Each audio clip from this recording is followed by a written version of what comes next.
The Department of Homeland Security may be nearing an end. Senators approved funding for TSA and most other agencies except ICE. Democratic leader Chuck Schumer blamed Republicans for TSA workers not getting paid. This long overdue agreement funds TSA, the Coast Guard, FEMA, CISA, strengthens security at the border and the ports of entry, and keeps Americans safe. This could have been accomplished weeks ago if Republicans hadn't stood in the way. But Majority Leader John Thune says it was the Democrats who are to blame. We are here because, thanks to Democrats' determined refusal to reach an agreement, there will be no Homeland Security funding bill this year. Instead, just a few minutes ago, Republicans funded the Department of Homeland Security piecemeal. It's not the way to fund the department. The measure now goes to the House for consideration. Israel has launched more strikes on Iran's capital and says its attacks will escalate and expand. Israel's military says it's conducted a wave of strikes in the heart of Tehran, while smoke was seen billowing in the Beirut skyline after President Donald Trump delayed his threat to hit Iran's energy plants over the effective closure of the Strait of Hormuz.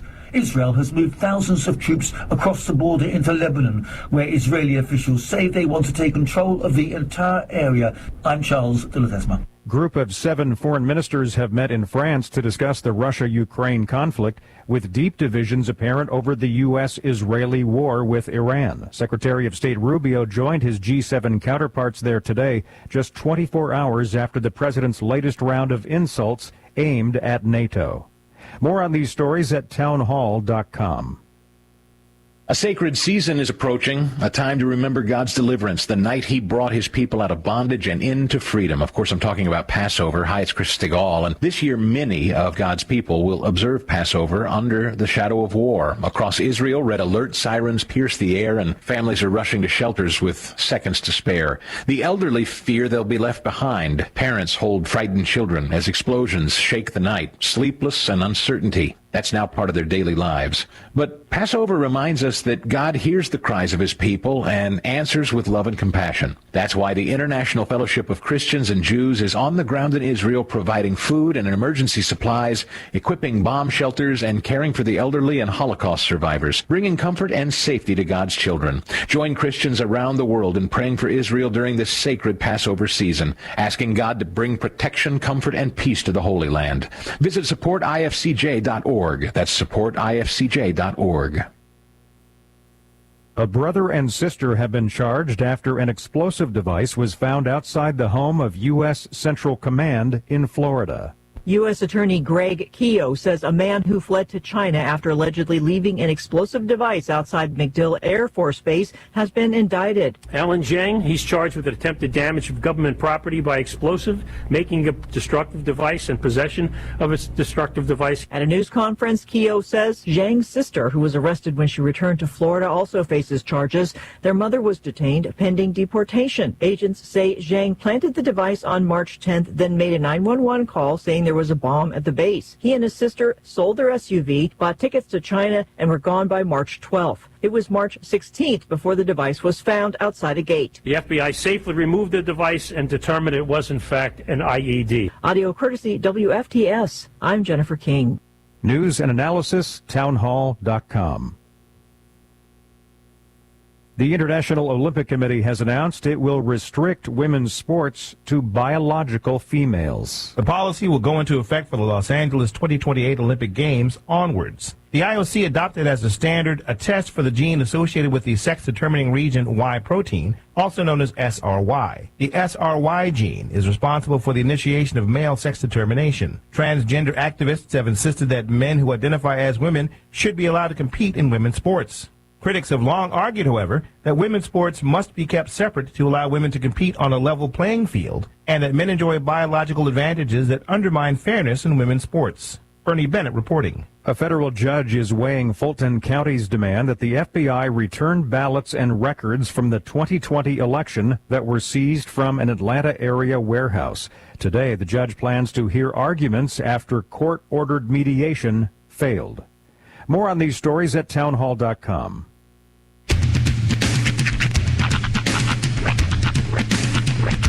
What in the wild? wide world of sports is going on here. I promise you, whatever scum did this, not one man in this force will rest for 1 minute until he's behind bars. Now let's grab a bite to eat. Yeah, come on. I feel the hot wind on my shoulder and the touch of a world that is older. I hit the switch and check the number. I leave it on and then I slumber.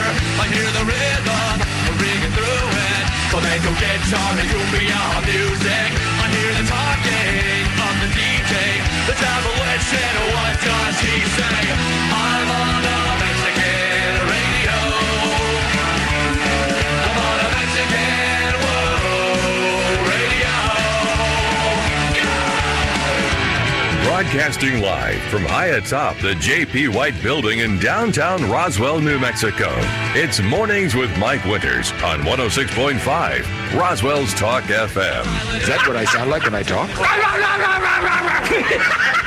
Now, here's your host, Mike Winters.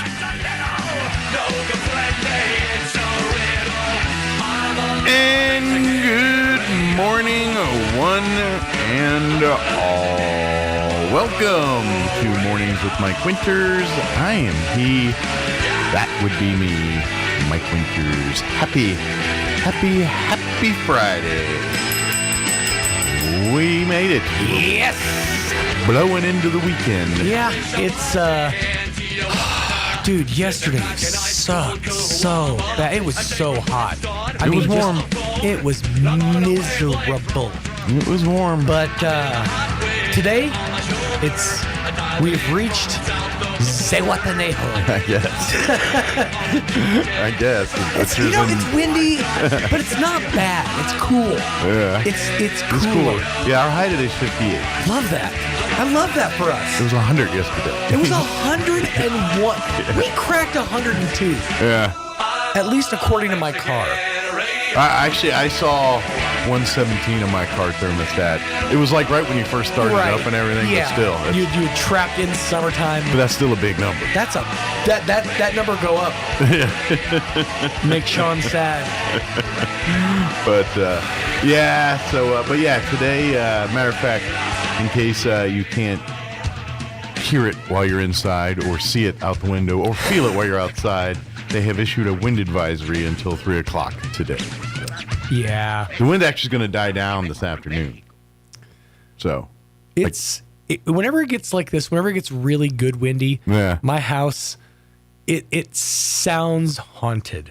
Yeah. It creaks a bit. Creaks and whistles. I get a little bit of creaking. Not as bad on the whistling, at least not anymore. I've patched up a few holes, but the creaking is definitely a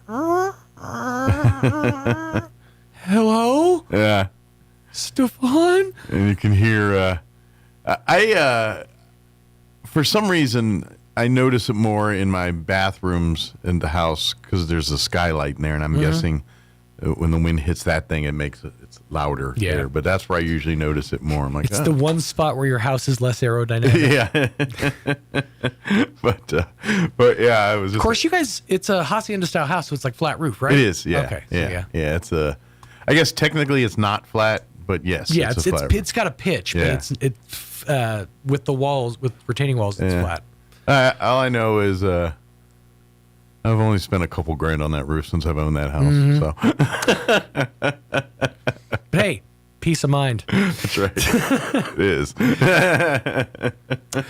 It comes with every piece. I've of yet the to rock. see a leak, so we'll call her good. That's one of my one of the weird slogans that sticks out in my head. And I think it was for Prudential real estate. Was peace of mind. Yeah. It comes with every piece of the rock. The rock. Yeah. I think you're right. I think it was Prudential. Yeah. The rock. That's just one of the just stand. That was like 70s and 80s. That was their. I remember from the 90s. Oh, it was earlier than that too. Oh, I'm sure. Like I remember, like in the 70s, like get a piece of the rock. You know, it was like there. Of course, then again, that was also obtaining a piece of the rock was a big deal in the 90s. Like I watched that show Guts. And if you never watched it, it was kind of like American Gladiators, but for kids, but a little more like kind of like American Ninja Warrior is now, but for kids back. A little more Nickelodeon. And they had the last challenge. You had to climb this thing called the Aggro Crag. Mm-hmm. It was a giant rock wall mountain thing, And if you made it to the top, you got a glowing piece of the aggro crag as your trophy. Ooh. Yeah, I was wanted one so bad. Worth dozens of dollars. Dozens of dollars. Telling you. It probably was made of the same, like, ghetto foam as the set. Right. Only 36 of these exist. And it lit up. And this was the 90s lit up. So it wasn't an LED. Right. There's like a incandescent bulb in the middle of this foam. I do you one better. I think it's that shaky stick stuff. Oh, yeah. That glows for like 2 hours. Exactly. Like you get at the circus. And then it's just yellow for the rest of time. Right. Or, you know what? They might pony up for the fancy circus colors. Mm-hmm. Like when you go to Ringling Brothers or whatever and you get the blue or red or white glowy sticks. Mm-hmm. Yeah. Those only last about 2 hours. Yeah. Too. And they charge you like $20 for one at the circus. We all know what I'm talking about. Yeah. I'm sorry. Cart toys never last. Yeah. Kids, I know. It's fun in the moment. All the other kids are getting them. You don't need to give in to anything pressure. that lights up. Nothing. Yeah. It's not going to last. Go for the airplanes. Also, like, they die a day later too, but you at least get a couple throws out of it. I will say this. Cart toys are a great life lesson. Yeah. They let you know that even the biggest joys in life, they're going to go away in a couple hours. That's true. They're fleeting. Yeah. Something to keep in mind, kids. All that happiness you're feeling now, just give it a minute. It's like an ice cream sundae. It's really good when you have it, and you feel sad later. You know? Ice cream sundae, drumsticks are the worst because they're like the epitome of joy. Because the top, fantastic. The middle, great. The bottom is the best part, and then it's gone. And then it's all gone forever. Yep. That's how they get you. It's teaching those life lessons early. That's why in my fatter days, it was always 2 drummies. Because when you get to that first one, like, I got a whole nother drummie right on the backside. Now the second one's sad. But the pro move is you put one on top of the other one. That way you start at the bottom and end at the bottom. You get a last bite first and the last bite last. Assuming you eat your drumstick. Right. No, then eat in the middle, just the way you would like it. Corn cob, exactly. Oh, man. Oh, boy. You're getting ready to head to Artesia here as they today they're doing the grand opening of the grand rebranding, I should say, of the Sinclair stores. Yes. Used to be they're in Artesia. Mm-hmm. All the Allsups are now Sinclairs, and so I hope they have their little goodie grabs because I'm gonna load up on them 5 packs of the Band-Aids. Oh yeah, stock up my my Band-Aid supply. Well, I hope they have deals on because usually they like the Allsups, they'll have their maybe they'll have deals on burritos. Yeah, they're gonna have discounts throughout the store. Yeah. They're gonna have giveaways. I'm hoping fuel discounts because at this point I kind of need to get gas. Yeah. Yeah, so and we'll have the Dino mascot out there, so bring out the kids. Yeah. And what a reason to skip school. Yeah. Well, I know you'll be broadcasting this morning, and Digger and the Diva will be out there this afternoon, I go believe. from 9 to noon, and then we'll be tagging out at noon, then noon to 3. And I know Digger and the Diva, who can hear afternoons here on the brand. They're on the brand.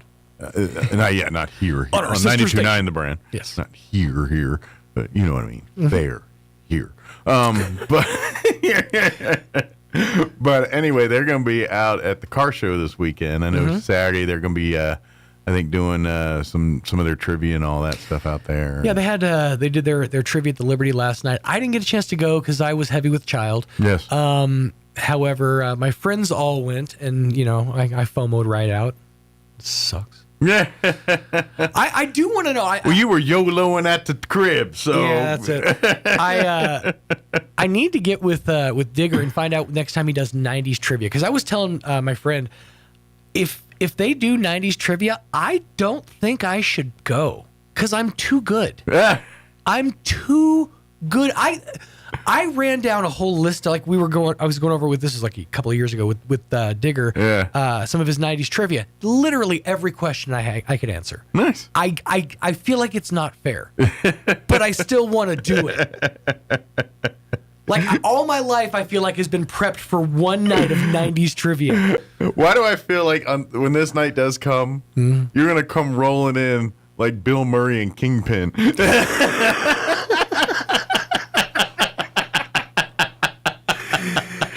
Yes, if I could pull that off, yes.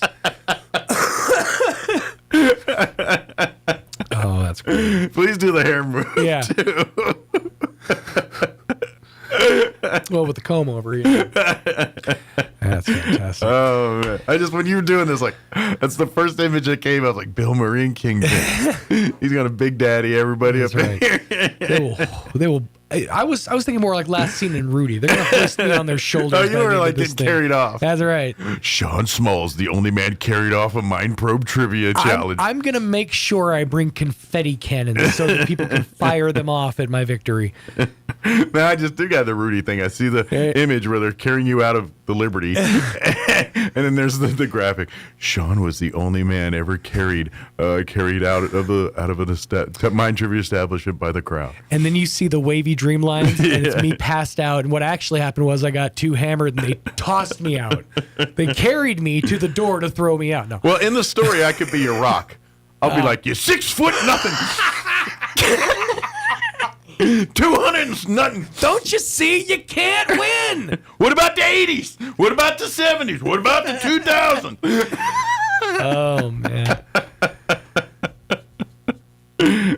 Yeah, I do need to study up my other deck. Although I would say early 2000s trivia I could probably nail too, pretty solidly. Having lived through it, I think I got this. And the sad I called him the Rock character. Like, no one knows, barely anybody knows him as his character from Rock, Charles S. Dutton. Yeah. But before Charles S. Dutton, well, he had a show on Fox called Rock, R-O-C. And he was he was like a trash man. I vaguely do remember that. I feel like he was a garbage man or something. And it was just a family sitcom, and he was the head of it. And it was on for a couple seasons. And that's where I remember Charles S. Dutton. And then, of course, he did the movies and 91 to 94. There you go. That's when I graduated high school, was 91. So, yeah, this was right there. I was 18, 20. Wow. Yeah. I think it was on Fox. When you described that was not what I was expecting to see. So, yeah, it was a Rock's sitcom. American television sitcom created by Stan Daniels, yada yada yada. Rock Emerson, Ella Joyce. Okay, Baltimore garbage collector Rock Emerson, Ella Joyce as his wife Eleanor. Nurse. Oh, Baltimore. Yeah. See, he's from There Baltimore. B-more. Balmer. They dump. Except for the tourist areas. Inner Harbor's nice. The rest of it's kind of toilet. Fort McHenry's nice. The rest is a toilet. You know, they're on the rise. Yeah. They're on the. There's a reason. A city on the grow. There's a reason why they did that show, The Wire, about Baltimore Right. back in the 90s. People say the same thing about Detroit, but I've been reading a lot of stuff talking about how Detroit is on a turnaround right now. They're gentrification, if that's what you want to call it, sure, but they're turning it around. Hey, I mean, if it's going from slums to cleaning up the neighborhoods, that's a good thing, right? Well, it's like most cities that become decrepit hellholes. It has embraced its art community. So there's a lot of murals getting put up, a lot of art collectives and museums opening up and stuff. That's fine. Yeah. Whatever. It's better than brightening up the downtown area. Better than 8 Mile. Crack houses and Right. or meth houses or whatever the kids are on. Whatever the kids are into these days. That Fenty lean. I come up from New Jack City era, so yeah. You kids having your scissorps? Crack is whack, yo. All right, let's get the hour going. Yeah. Sean's got to go to I gotta blow on out of Artesia. He's got to put a sail on the old vehicle and hit on probably get me there faster. It probably would. Got you a bed sheet. High thread count doesn't matter. I got tarps. I'm just saying I'm a prepper, damn it. I got tarps. High thread count will get you a better sale. Just saying. So we're going to replay an interview this hour. Crystal Noble with the Humane Society joined us yesterday to give us an update on pets and things going on there. Of course, they just had their spring cleaning kind of remodel of the thrift store, so it's new and improved. So inviting folks out to that. So we'll play that interview here in just a few. Chaves County Sheriff's Office will join us in the 8 o'clock hour. I don't know if it'll be a sheriff or under sheriff or one of the lieutenants, but they'll join us here, give us an update.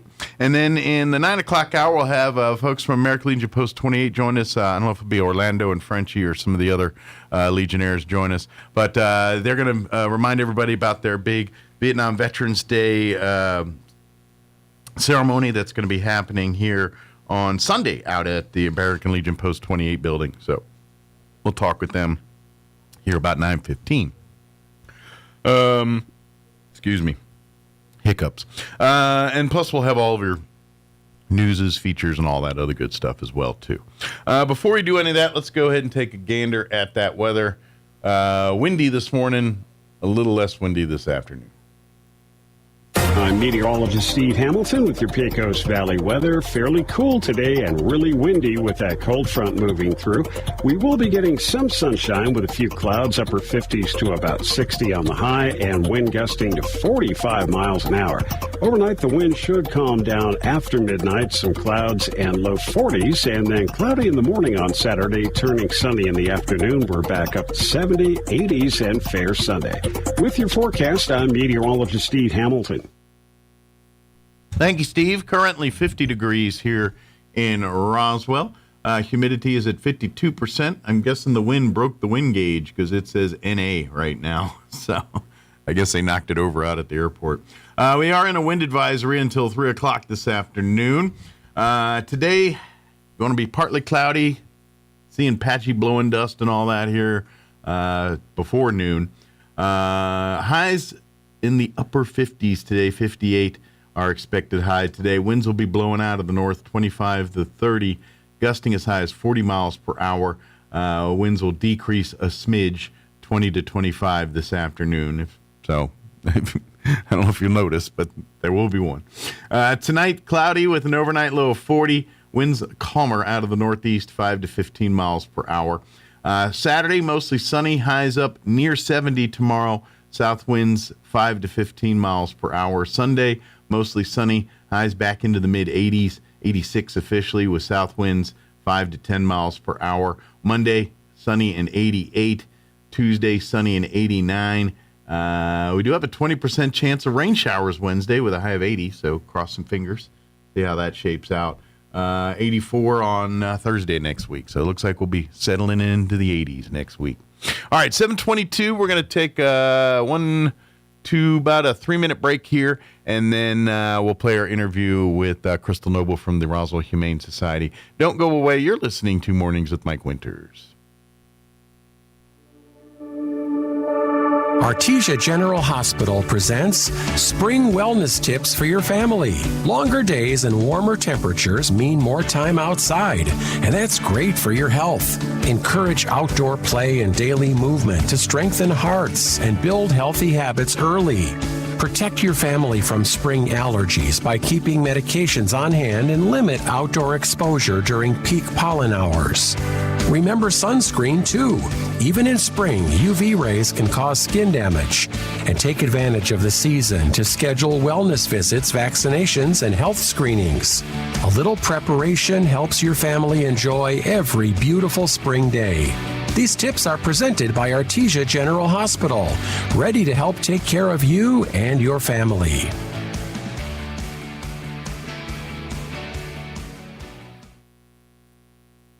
Tax refund season just got a lot more fun at Roswell Honda. Got a tax refund coming? Don't just spend it, double it at Roswell Honda and turn your refund into a serious upgrade. Roswell Honda will double your refund up to $4,000 plus an additional $1,000 when you trade in your old ride. That's up to $5,000. Let your tax refund work for you. Double it and get behind the wheel of something shiny, reliable, and way more fun to drive. Double your refund all month long at Roswell Honda, 2177 West 2nd. Ring in the new year and save on the speed you need with Plateau. Switch today and get reliable, blazing fast speed to stream more, game more, and surf more than ever before. Plus, consistent billing with no data caps. And with Plateau, you'll save more too. Take 2026 to the next level with Plateau. Lock in your low rate today, then get ready to get the speed you need without breaking the bank. Call 1-877-PLATEAU or log on to plateautel.com today and ring in the new year with Plateau. Tried, true, trusted. Rio Pecos Medical Associates proudly welcomes Dr. David Fucinari, OBGYN. With advanced training in minimally invasive techniques, Dr. Fucinari is the first in our community to offer robotic surgery for women experiencing heavy or painful periods, pelvic pain, uterine fibroids, and more. Dr. Trevor Miller, Family Practice and Obstetrics, provides prenatal and OB care along with comprehensive primary care for the whole family, including wellness exams, acute visits, chronic disease management, skin procedures, and joint injections. Rio Pecos has expanded care once again by adding pediatrics. We welcome Kim Hansen and Rihanna Shaw, both experienced pediatric nurse practitioners who share a commitment to compassionate, patient-centered care and who have earned the trust of our community over the years. Book your appointment for OBGYN, family practice, or pediatric care online at riopecosmed.com or call 575-622-6322. Rio Pecos Medical Associates, advancing health and wellness for every generation. Here's a Mornings with Mike Winters fun fact. 47.2% of all statistics are made up on the spot. Is this true? I'd say chances are about 50%. Here's Mike Winters. Society hat here. Crystal Noble back Good with morning. us. Good morning. Commercial ran out too quick. He was trying to finish the conversation. Yeah, I got thoughts. But not for the radio. They're not bad. They're just not. No.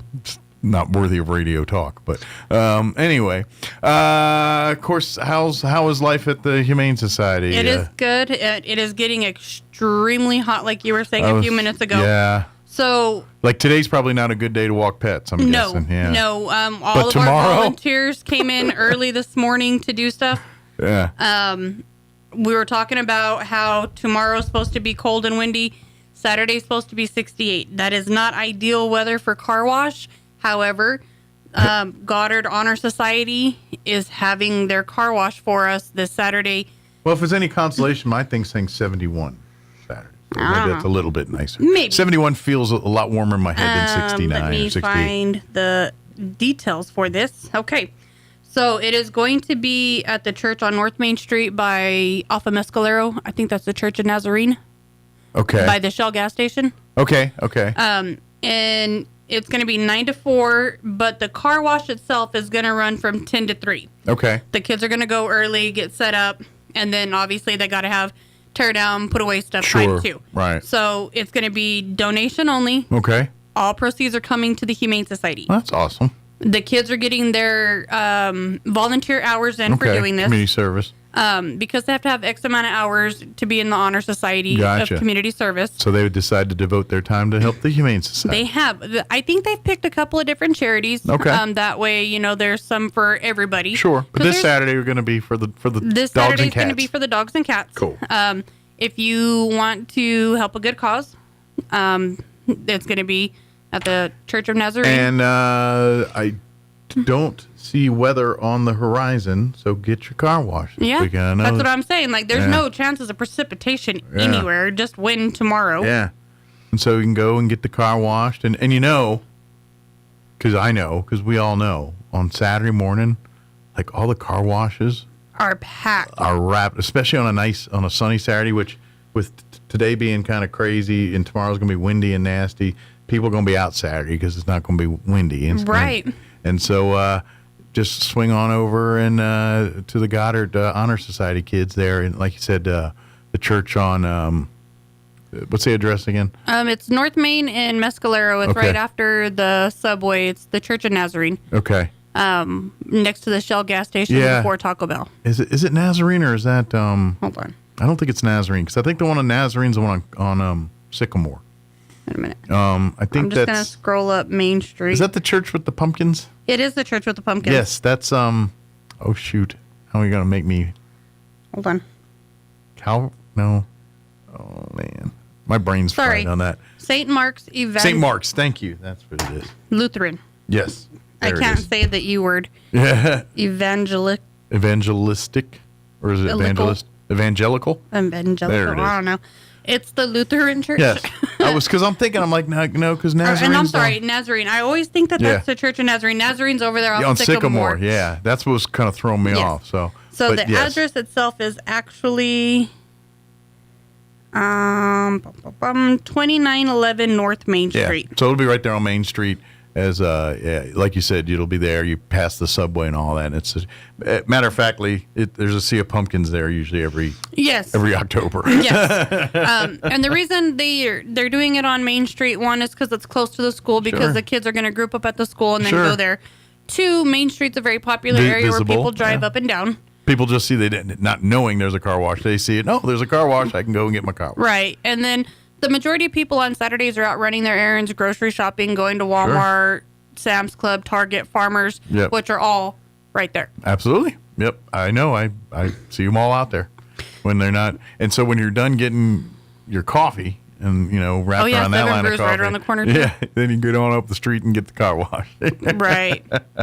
And I'm assuming you guys aren't going to have any pets or nothing out there. No. Unfortunately, just car wash stuff like that is a lot stressful, and even for the dogs that have like the best personalities, that could be way overstimulating. Yeah. With all the water and the hoses, and the kids, they get excited and they want to play in the hoses. And I don't know how many times if you've been watering your lawn, and the dog runs out biting the water and everything. That's what dogs do. It is. But they're going to do another one in April too, and the one in April is going to be the last Saturday of April as well, and it's going to be at the same church. Times I don't know yet, because as it gets a little bit closer to that I'm time. sure your car will be good and dirty by then for another car wash. So. I know. I'm going to have to take the transport van to go get it washed, because I had transport yesterday, and it was Bug City on the highway coming back. I was like, wow, that's gross. Just hit a few. So a lot of... And they're always, the ones on the highway are the juicy ones. Like it's like their guts. I'm like, what did you eat? I mean, man, there's so much gut. Yeah. Yeah. They're juicy. They make big splatter. They do. And you can't wash them off. Like you use a wiper and it just smears it. Even with the liquid, it still leaves this gut streak. And So I get, hit the car wash. Yes. We have... For the thrift store, they are doing the grand reopening. Okay. Because they were closed all last week for spring cleaning and some renovations and touch-ups. A little upkeep. And went through their inventory, cleared out all inventory. Everything in the thrift store is new. Nice. So that whatever you saw a week before is not there. It's all new and improved and different. They've rearranged. They have... some different hanging items for like clothes racks and stuff. Okay. They have an LG air conditioner. Okay. Like a window unit or a... I think it's the one that goes inside and then plugs to the window. I got you. And then sucks the air in and out. Mm-hmm. They have 2 flat screen TVs. One of them, I think she said was a 42, and I think the other one was a 50-inch. Okay. A twin-size bed frame that is pink. So if you have a girl whose favorite color is pink. Okay, I am talking to the men in this category right now. All right. They have saws. They have drills. Okay, tools. They have a hedge trimmer. All right. Weed eater. Brand new air compressor hose. Ooh. They have men's tools. Nice. I know my husband's not currently listening, so therefore he can't hear any of this. For the ladies... they have a very nice new roast toaster oven. Okay. An oven roaster pan for like turkeys and hams. That's always good to have one of those in the house. You never know. Yes. I mean, not just for Thanksgiving. Occasionally you have hey, I want to do a boil or something. You need a big pan. Anybody who likes to have like sound systems, they got a very nice JVC stereo sound system. Nice. Okay. Filing cabinet. Okay. People who need to be organized. That's for where you, like, once you start doing adulting stuff, that's where you keep, like, your taxes and your birth certificates and your kids' birth certificates. You get one of those. If you don't have one of those, go get this one. Yep. And then a lot of decor pillows, brand new shoes. Like I said, they went through, pulled everything off the shelves, cleaned up behind everything, dusted, repainted areas, rearranged. They spent all last week working their tails off to make it a funner shopping experience. It's more open, not so cluttered. So when you're going in there, because a lot of the times, Wednesday mornings, 10 o'clock, it's packed. Sure. So this is to help make the shopping experience a lot more roomy, comfortable. And then allows for adequate space for big furniture items like we were just talking about, Right. and where people can get around it comfortably. If you have to use a walker or a wheelchair Sure. or something, you've got plenty of moving space to get through To navigate and not all that. have to worry about getting caught up on something. And you don't feel rushed shopping and all No. that stuff. And, And the book room, tons of books. So if you're wanting to go and look through the book room, plenty they're of books. organized alphabetically and everything. They are so, alphabetically. They are categorized. so You if got you're looking your for fiction, particular authors and things, nonfiction. it's relatively easy to find. So It is. Abby spent countless hours getting that set up and spends countless hours keeping it set up. absolutely. And then don't forget, if you're like, a book's a great one. If you're maybe you're I don't know if you're a fan of a particular novelist, Stephen King, whatever is your thing. Tell her and say, hey, when you ever get new, and I know certain books she probably has all the time. Like Stephen King, there's probably always a Stephen King Right. book sitting on there. Well, But- John's thing is Janet Ivanovich. Yeah, And and so one of those when roll she sees through. those, she's like, hey, I got a book for John. Yeah, exactly. Like me, I'm a kind of a Clive Cussler guy. So, but it's like, oh, hey, I got a new Clive Cussler for you. But no, he's passed, so he ain't putting out new ones. But you know what I mean? But if you're looking for that, or like if you're a Louis L'Amour fan, Or if every there's time- a specific book like in a series that you are missing and you cannot find. Yeah. Say, hey, if you come across, this author, this title, can you call me? That's the only one out of that series that I'm missing. Yeah, exactly. And it you know what? It's oftentimes it'll probably roll across the Humane Society's shelf there in time to time. We get a lot of books. Yeah. And then whatever, like if we have so many duplicates of like the same book or something, we get a hold of books, and I think it's Books Again. Okay. Yeah. And then we work with them too. Pass on over to them too. Which theirs is for the library. They are all there. So whenever you buy books over there, all that goes back to like the library, like summer reading program activities, or like when they have an author and things. Yeah, it goes back to the library stuff. So it's all going back to something. Dogs or kids. Yeah. For dogs, we don't have any little dogs.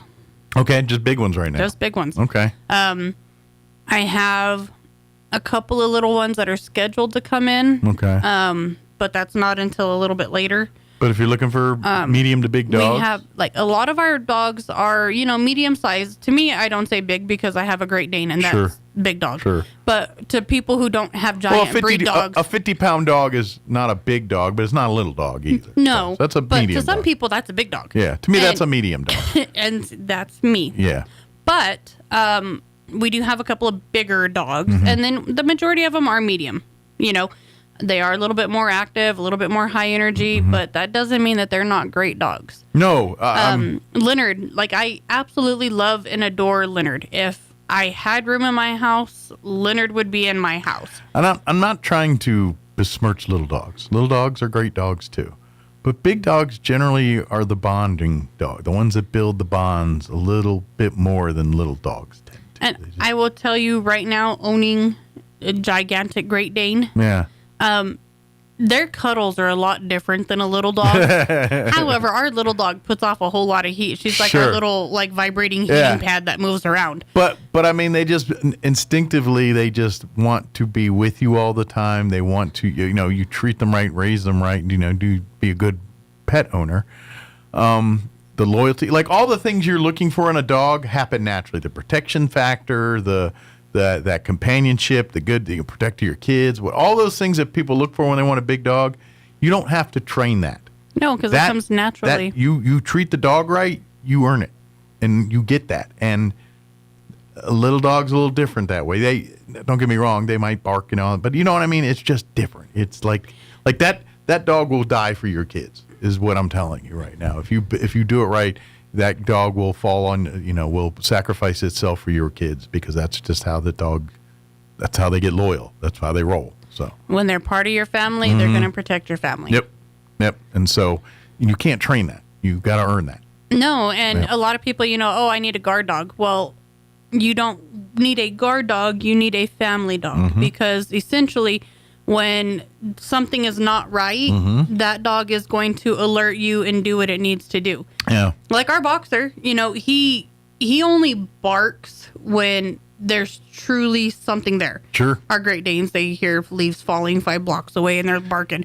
But at the same time, when Toby chimes in and barks with them, then we know, okay, there's something outside. Sure.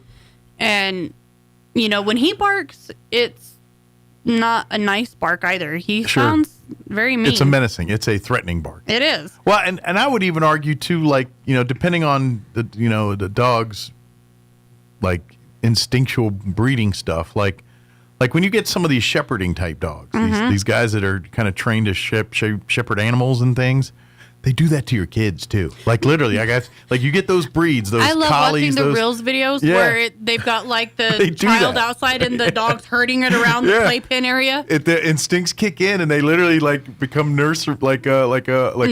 Yeah, nursemaids for your kids. Sometimes you're outside in the backyard playing. Those kids are those dogs are watching your kids like you as a mom or dad would. You know, it's pretty impressive. So. And I like it, you know, like when the kid's doing something and they grab them by the diaper and they pull them back. Nope. Sit. Yeah.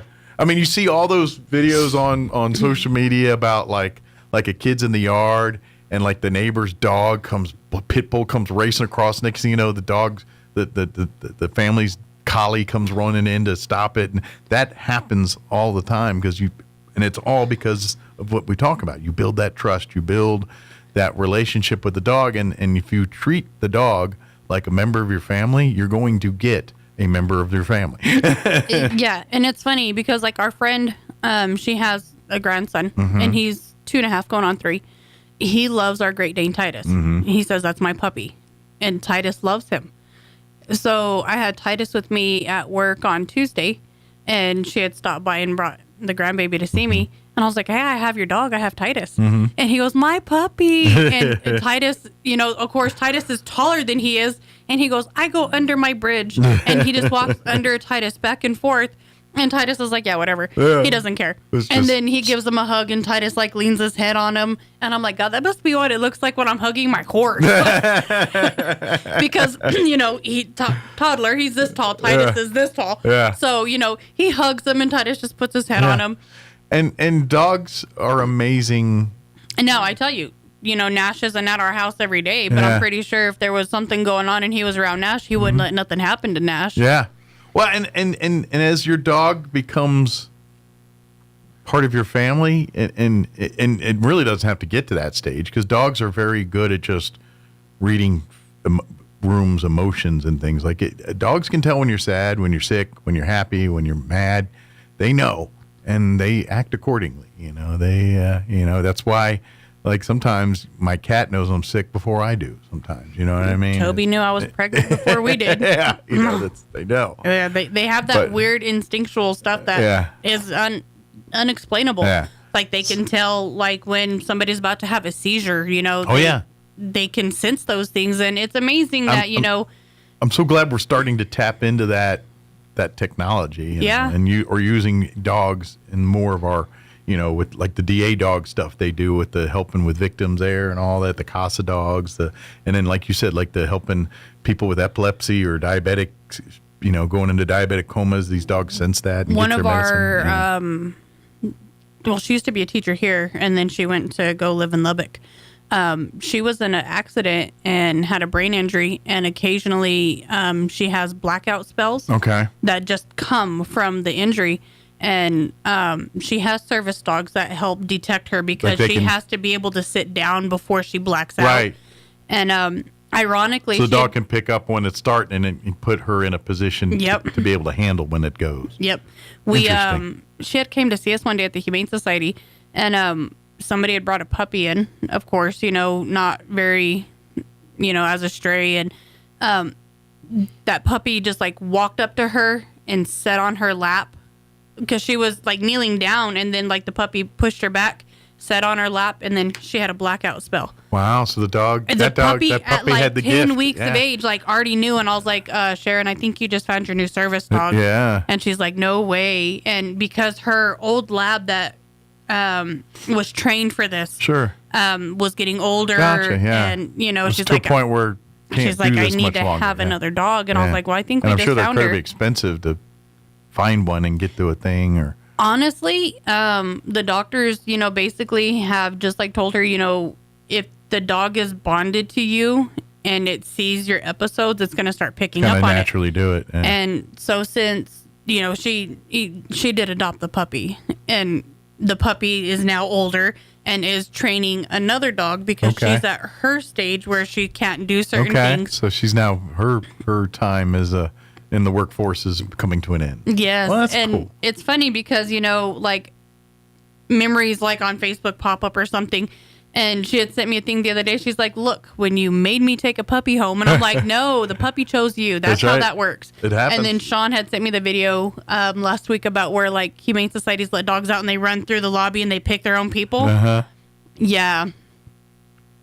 We'd have dogs picking people and peeing on them. It wouldn't go as smooth as those videos do. I don't know how they do that, but Yeah, that would, I'm sure there's a lot of editing on that one. I'm sure there's a lot of wet pant legs and sliding dogs into puddles of, Yeah. Because they get excited. They do. They're like, oh my God, But overstimulation. they absolutely do. I mean, we talked about with my latest cat, with Reba. She picked us, absolutely. It was right out the gate there. Man, we're better get to, as far as cats go, how are they looking right now? I have all adult cats. I have 2 younger cats, Jaja and Rose. Okay. One's tortoiseshell, one's calico. Okay. They'll be coming. Actually, I think they got moved out yesterday. Tortoiseshells are very pretty cats. They are. They're very but they're beautiful. Jekyll and Hyde. Like I said, they're bipolar. So are calicos.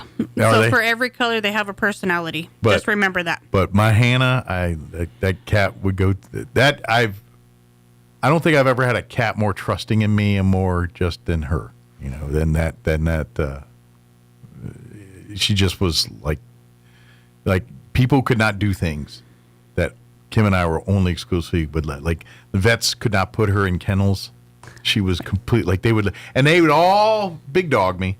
Oh, we can go. We're trained. All right, whatever. Do. Call me when you need me. And every time, come get your cat. Can you? I was like, yeah. And every time, hey, Hannah. Oh. And they look at me befuddled, and I'm like, she's my cat. She only trusts me and my wife. Is it? But we do have. I have some cats scheduled to come in. They'll have to go through the quarantine process before, obviously, they go for adoption. I don't know exactly how old they are just yet because the gentleman's not sure. So I know they're younger, but I don't know how young yet. Gotcha. But the majority of everything we have is adults. Okay. We'll be coming into kitten season sooner than. Well, and these cats anything. need homes, and these are great companions for seniors and people that are still mobile active. The majority of our But cats live alone. are young adults. They're not, senior cats. They got 10 plus years of quality life ahead of them. Yes. But they don't have necessarily the kitten. We have 2 that are brothers. I gotcha. Ash and Stormy. Mm-hmm. And they're beautiful silver tabbies. So they're white with the silver tabby markings. Mm-hmm. And they get a little overstimulated. New things kind of weird them out, and then they settle down, and then they're like, oh, okay, this is great. They came in small cats. They are now big cats. But that is because they are purely lazy. You can let them out to go run and play, and they're like, I'm good. Nah. That requires the use of energy, and I'm not about They're that. like, oh, look, the food bowl's right here. They're not like that cat that puts the paw into the bowl to bring it to them. Oh, no. They lay with their head on the bowl and just turn their head and eat. They don't even put forth the effort to stand up to eat. Wow. I hate to see them in the litter box. It's like, they'll get up and use that. Yeah. But when you want them out to play and run and to do just not active, natural things, they're like, I prefer to not to. And I'm like, okay. Will they respond to laser pointers or? I don't know. Our batteries are dead, and I keep forgetting to buy or them. the wand on the stick thing. Yeah, we have those. They have no interest in them. Those, yeah. They don't even like catnip. Really? Yeah. They're like, huh. Man, they just got, maybe they got the metabolism of maple syrup or something. They remind me of Garfield after his lasagna. How he's just like, blah. Maybe that's it. They're Garfield the in spirit a former of Garfield. life. Yeah. So, but need a good home. Yes, and they're both very sweet boys. But sound like they're probably going to be lap cats. They're those cats that they sit on your lap, and if you're there all day, they're there all day. And, honestly, I think they probably do a little bit more activity, like in a home. Sure. I just think because they do get overstimulated with like new things right away. I think they're just like, no, I'm not the adventurous cat. Once it's quiet, their personality will be a little more. I think so. But it sounds like they're going to be very loyal to whomever adopts them. I think. And they're good cats. They're sweet boys, and they're so handsome. But it sounds like you might need to, get them running or something a little bit. Put them on the kitty treadmill. Give them some toys to stimulate them. Some of those things that spin around in circles, man, they'll chase that. We have like so many like enrichment toys for cats, and they're just like, no, not interested. Head in the food But I'm bowl thinking eating. maybe once they're, like you said, once there's not 37 cats, because Yes. I know cats are very cognizant of, all right, if I get distracted by do this, who's going to leap on me from, Right. they're like that. And so if they know they're in an environment where nothing's watching me, nothing's going to jump and pounce on me, I will devote my focus on this toy. Yes. And maybe it's something like that. You know what I mean? It could be, Yeah. but they're not your typical, let's bounce all over the place cats. Sure. These are cats, if you want a calm cat, I would say They probably Ash judge and you. Stormy. These are thinking cats. They're judging you all the time. I think so. Yeah, probably. You wore your hair like that today? No. Exactly. But please, if you're looking for a pet, please come by. And don't forget that if there's no dogs or cats that connect with you in the Humane Society, don't hesitate to walk right next door to Animal Control. Though you're rescuing a pet regardless Right. of either. Now their adoption requirements are a little bit different than the Humane Society's. Regardless of which place you adopt from, they're going to make you have that pet spayed or neutered. It will be microchipped. Current on all vaccinations. Current on, shots and all that good stuff. That's not negotiable on that. We do ask that if you do come to look at pets, I know now that the weather's getting warmer and all that, we got to remind folks, don't come in with open-toed shoes. No tennis shoes. Closed-toed shoes only. No Crocs. Yeah. Now, if you're just going into the thrift store, you're fine. Or if you're coming in to look at the cats, you're fine. But if you want to look at the dogs, you got to have closed-toed shoes. Yeah, it's just for your safety and for their safety. And it's usually not a big a problem in the winter, but now that we're getting warmer, people like to wear flip-flops and whatnot. Yes. So just remind you and keep the pair in the car. You're going to get mad, but they're not going to let you in. So, and then don't forget, come by, check out the newly renovated thrift store. Yes. Come see some of the new stuff, and please continue to donate. Call ahead if you've got bigger ticket items.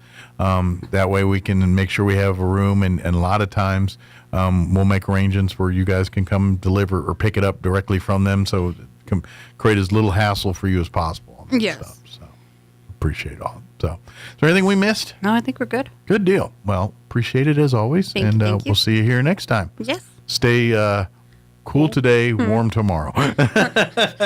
Tomorrow's going to be my normal temps. Right. It's like I was just wearing my regular clothes.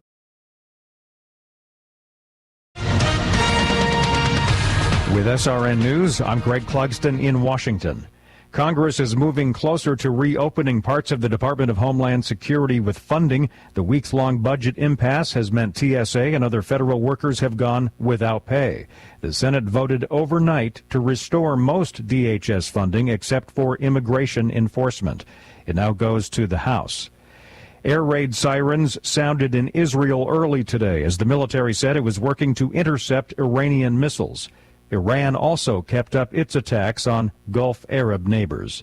A federal judge has ruled in favor of AI company Anthropic in temporarily blocking the Pentagon from labeling the company as a supply chain risk. The judge said the broad punitive measures taken against the Anthropic company by the Trump administration appeared to be arbitrary.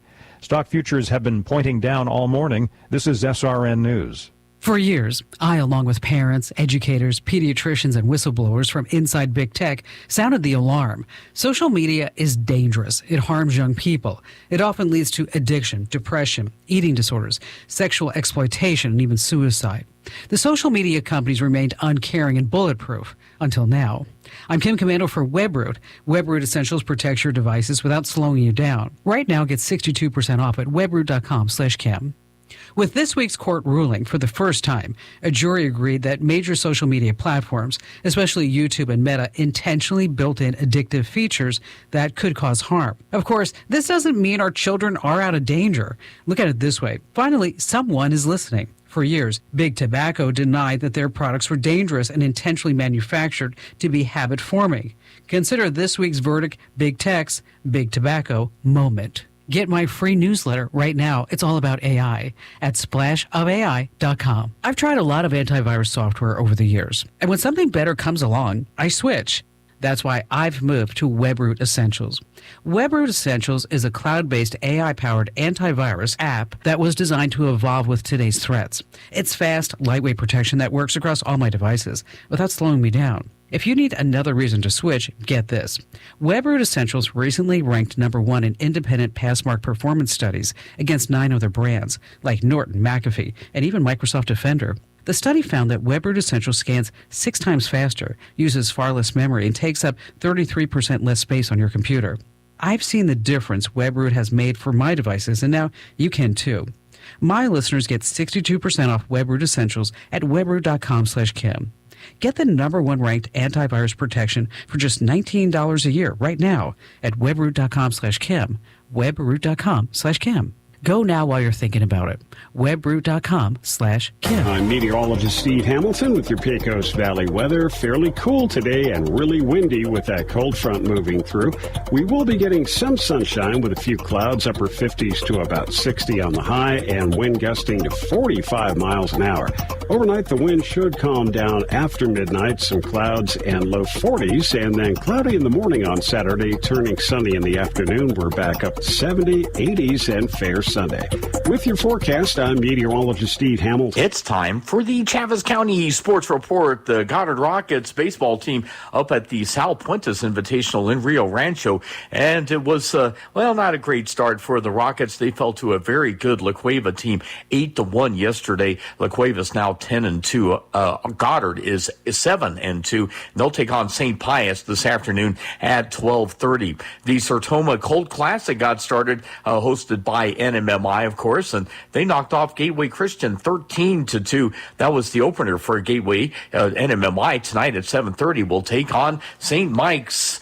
St. Mike's beat Socorro yesterday 11-1. Meanwhile, Gateway Christian will be taking on Socorro. That's a 12:45 start. And Dexter yesterday, baseball action blew out Capitan 14-3. They'll play Hot Springs tonight at 7. The Sports Report brought to you by DSI. Call DSI for all your office technology needs. I'm Eric Butler at Roswell's Talk FM 106.5. With the Wall Street Business Report, I'm Bill Alexander. Iran appears to be setting itself up as the gatekeeper for the Strait of Hormuz, the world's most important artery for oil shipments. The move could cement Tehran's de facto chokehold over the crucial waterway and formalize its ability to keep its own oil flowing to China. Traffic through the strait has fallen 90% since the start of the Iran war. The airport turmoil continues with the long lines and shortage of TSA workers. As to the Transportation Security Administration said the number of airport security officers quitting is nearly 500. That's since the mid-February start of the partial government shutdown that has forced 50,000 TSA officers to work without pay. U.S. applications for jobless aid for the week ending March 21st rose by 5,000 to 210,000 from the previous week's 205,000. The benchmark 30-year fixed-rate mortgage rate rose to 6.38% from 6.22% last week. For the Wall Street Business Report, I'm Bill Alexander in Washington. What does it mean for a roofing contractor to have heart? How about braving a 24-hour road trip with a bad back and a 20-foot-long trailer through Interstate 40? You heard that right. A local business needed a new roof, but this business did not want just any roof. They desired a schoolhouse roof with red shingles. Well, we wanted to give our customers exactly what they were asking for. The only problem was that the red color of shingle they were looking for had been discontinued in our local region. But we didn't give up then. We were told by our supplier that the schoolhouse red color of shingle that we were looking for was still available in Arkansas. So We did what was expected of us and drove 24 hours. And we delivered on our promise. If you need a roofer who delivers on their promises, call Trustmark Roofing today at 575-755-7663. Trustmark Roofing, we put people first. Start the year strong with a home that's comfortable, efficient, and easy on your energy bills. The Right Fit membership program. For as little as $15 per month or $199 a year, you can rest assured knowing your unit is ready with biannual HVAC maintenance, as well as reduced dispatch fees, even in the middle of the night, plus a 15% discount on all services provided by Fulkerson, as well as preferred scheduling. Be ready for the seasons ahead. Become a Right Fit member with Fulkerson today. Call 575-319-9984 to find out more. Fulkerson Plumbing and Heating, proudly serving Roswell and surrounding areas. At Richland Motors, it's never been easier to sell or trade your current car, truck, or SUV for a newer model to hit the road in. Even if you don't purchase from Richland, they want to buy your vehicle for top dollar. But if you do buy from Richland, don't forget, they're the home of the powertrain warranty for life. That's a whole lot of confidence for you. See Richland for details. 2nd and Sycamore and 1309 Southeast Main. Talk radio has landed on the all-new 106.5 FM KEND Roswell. Hall. I'm Greg Clugston in Washington. Legislation to pay TSA workers is now heading to the House after being approved by the Senate overnight. The Senate has approved Homeland Security funds that will pay TSA workers who haven't seen a paycheck in weeks. It also funds most other agencies, but not immigration enforcement.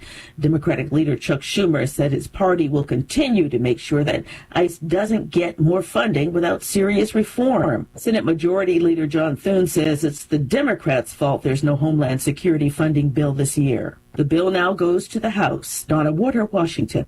Air raid sirens sounded in Israel early today as the military said it was working to intercept Iranian missiles. Iran also kept up its attacks on Gulf Arab neighbors. Retired Army Colonel Robert McGinnis tells the Salem Radio Network that President Trump is negotiating with whom he believes to be the right leadership in Iran. Now the question is, will we come to know who those credible people are that has control over what IRGC and Baji and other internal leadership and enforcement security forces, do they really influence that? Do they speak for them? Is there a unified government? Correspondent Bernie Bennett has an update on the Republican push for the Senate to pass the Save America Act. Democrats, including Senate Minority Leader Chuck Schumer, have shown an interest in voter ID, which has grown in popularity among voters across the country. Still, Democrats blocked an amendment to the Safeguarding American Voter Eligibility, or Save America Act, from Ohio Republican Senator John Husted, meant to put them on record for that position. Schumer said ahead of the vote that, quote, Republicans are once again wasting time on voter suppression. Bernie Bennett in Washington. In early trading on Wall Street, the Dow is down more than 400 points. More on these stories at townhall.com. Hey, I'm Kirk Cameron. Is health Here's insurance an important eating up your message from the Diabetes Solution Center. Do you like pricking your fingers to test your blood sugar levels? No one does, but it's important to maintain your health. And now, by wearing a small remote device called a continuous glucose monitor, or CGM, you don't need to prick your fingers anymore. It's easy to use and helps you make more accurate diabetes treatment decisions. If you are testing your blood sugar 3 or more times daily, injecting insulin, or using an insulin pump, call the Diabetes Solution Center right now. And if you have Medicare or most major insurance coverage, you may be able to get a new CGM at little to no out-of-pocket cost. Shipping is free, and we'll even bill your insurance company for you. If you are testing your blood sugar 3 or more times daily, injecting insulin, or using an insulin pump, call the Diabetes Solution Center right now to learn how to end the painful finger sticks and get your own continuous glucose monitor, or CGM, at little to no out-of-pocket cost. For the Trump administration. An appeals court says the U.S. can continue to hold immigrants in detention without bond. The Eighth Circuit Court of Appeals in St. Louis overturned a lower court ruling that required that a Mexican citizen be given a bond hearing before an immigration judge. Last month, another appeals court ruled in favor of the Trump administration, saying that denying bond hearings to immigrants arrested across the country is consistent with the Constitution and federal immigration law. I'm Donna Water. A federal judge has ruled in favor of AI company Anthropic in temporarily blocking the Pentagon from labeling the company as a supply chain risk. The judge said she was also blocking enforcement of President Trump's directive ordering all federal agencies to stop using Anthropic and its chatbot, Claude. News and analysis at townhall.com.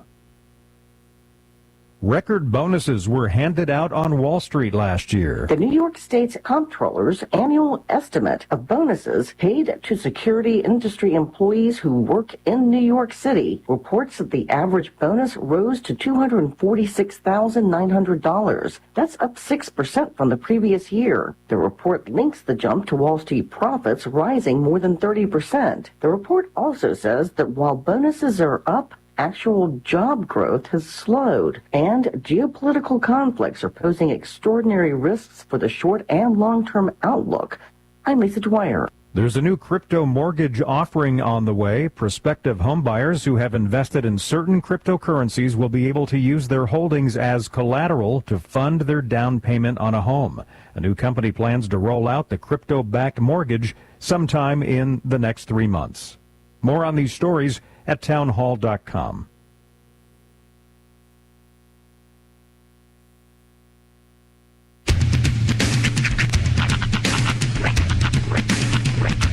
What in the wide world of sports is going on here? I promise you, whatever scum did this, not one man in this force will rest for 1 minute until he's behind bars. Now let's grab a bite to eat. Yeah, come on. I feel the hot wind on my shoulder and the touch of a world that is older. I hit the switch and check the number. I leave it on and then I slumber. I hear the rhythm ringing through it. Flamenco guitar and cumbia music. I hear the talking of the DJ. The tabloid said, what does he say? I'm on a Mexican radio. I'm on a Mexican world radio. Broadcasting live from high atop the J.P. White Building in downtown Roswell, New Mexico. It's Mornings with Mike Winters on 106.5 Roswell's Talk FM. Is that what I sound like when I talk? Now, here's your host, Mike Winters. And good morning. It is 6 minutes after 8 o'clock. Welcome to hour number 2. Mornings with Mike Winters. Thank you, Jocelyn, here on 106.5 Roswell's Talk FM. Happy Friday, everybody. Hope all of you are having a wonderful day. You're going to need a coat this morning. If you're just waking up and thinking today's going to be like yesterday, then you're going to be rudely awakened, because it is not. We are about, we were going from, 100, 101, whatever it was yesterday, to a high of like 58 today, and winds are blowing. Matter of fact, they have issued a wind advisory until 3 o'clock today, in case you haven't noticed by the trees whipping on the house, or being outside and your hat blows down the street, and they got a wind advisory place. But yeah, we're going to be cooler today, but it's relatively short-lived. Tomorrow will be, I think we're like 70, and we're back in the mid-80s by Sunday. So it's a short, cool spell. But we got it for today. So bundle up, and probably indoor activities for today. Unless this is your bad. Although, to be honest, the winds are going to calm down a little bit this afternoon. Like, it's windier now than it will be this afternoon. But from what I'm seeing, they're saying that it's going from 25 to 30, gusting to 40, to dropping 20 to 25 this afternoon. So, I mean, you going to notice that? I mean, it may be not as gusty, but still going to be windy. So, till tonight, anyway. Then go fly your coats or whatever you're going to do. Hey, I think it was about this time yesterday I was mentioning to people I'm a little late to the ball game, but I started watching that Pluribus on Apple Plus. And if you're not familiar with this, Pluribus, it's basically the creator of Breaking Bad and Better Call Saul. This is his next series. And this is nothing like Breaking Bad or Better Call Saul. It does take place in Albuquerque. It's very Albuquerque-centric. And the main... Matter of fact, the main character is... the actor's name is Rhea Seehorn. Her name's Carol in the show, but she's the main character. And so it was one of these shows that it's been out for a minute, and the whole first season's out on Apple Plus. And so you go online and okay, what's this show about? And everything it's about, it's not, well, it's this and that. And you're like, I still don't know what it's about. And now after I'm about 5 episodes deep into this thing now, and I know what it's about, but I don't know where it's going. And that's kind of now Jocelyn's already seen the first full season, and I don't know if they're going to button it up for us by then or they leave us on a big cliffhanger. And I'm going to take a stab, since it's Vince Gilligan, that it's going to leave us on a big cliffhanger. So I'm guessing there's going to be a season 2. It's pretty high product, but I will say this: it's nothing like Breaking Bad, or it's not as the gory. It's not about meth or drugs. This is more science fiction-y, but not. It's not like space science fiction-y. It's not like Star Wars.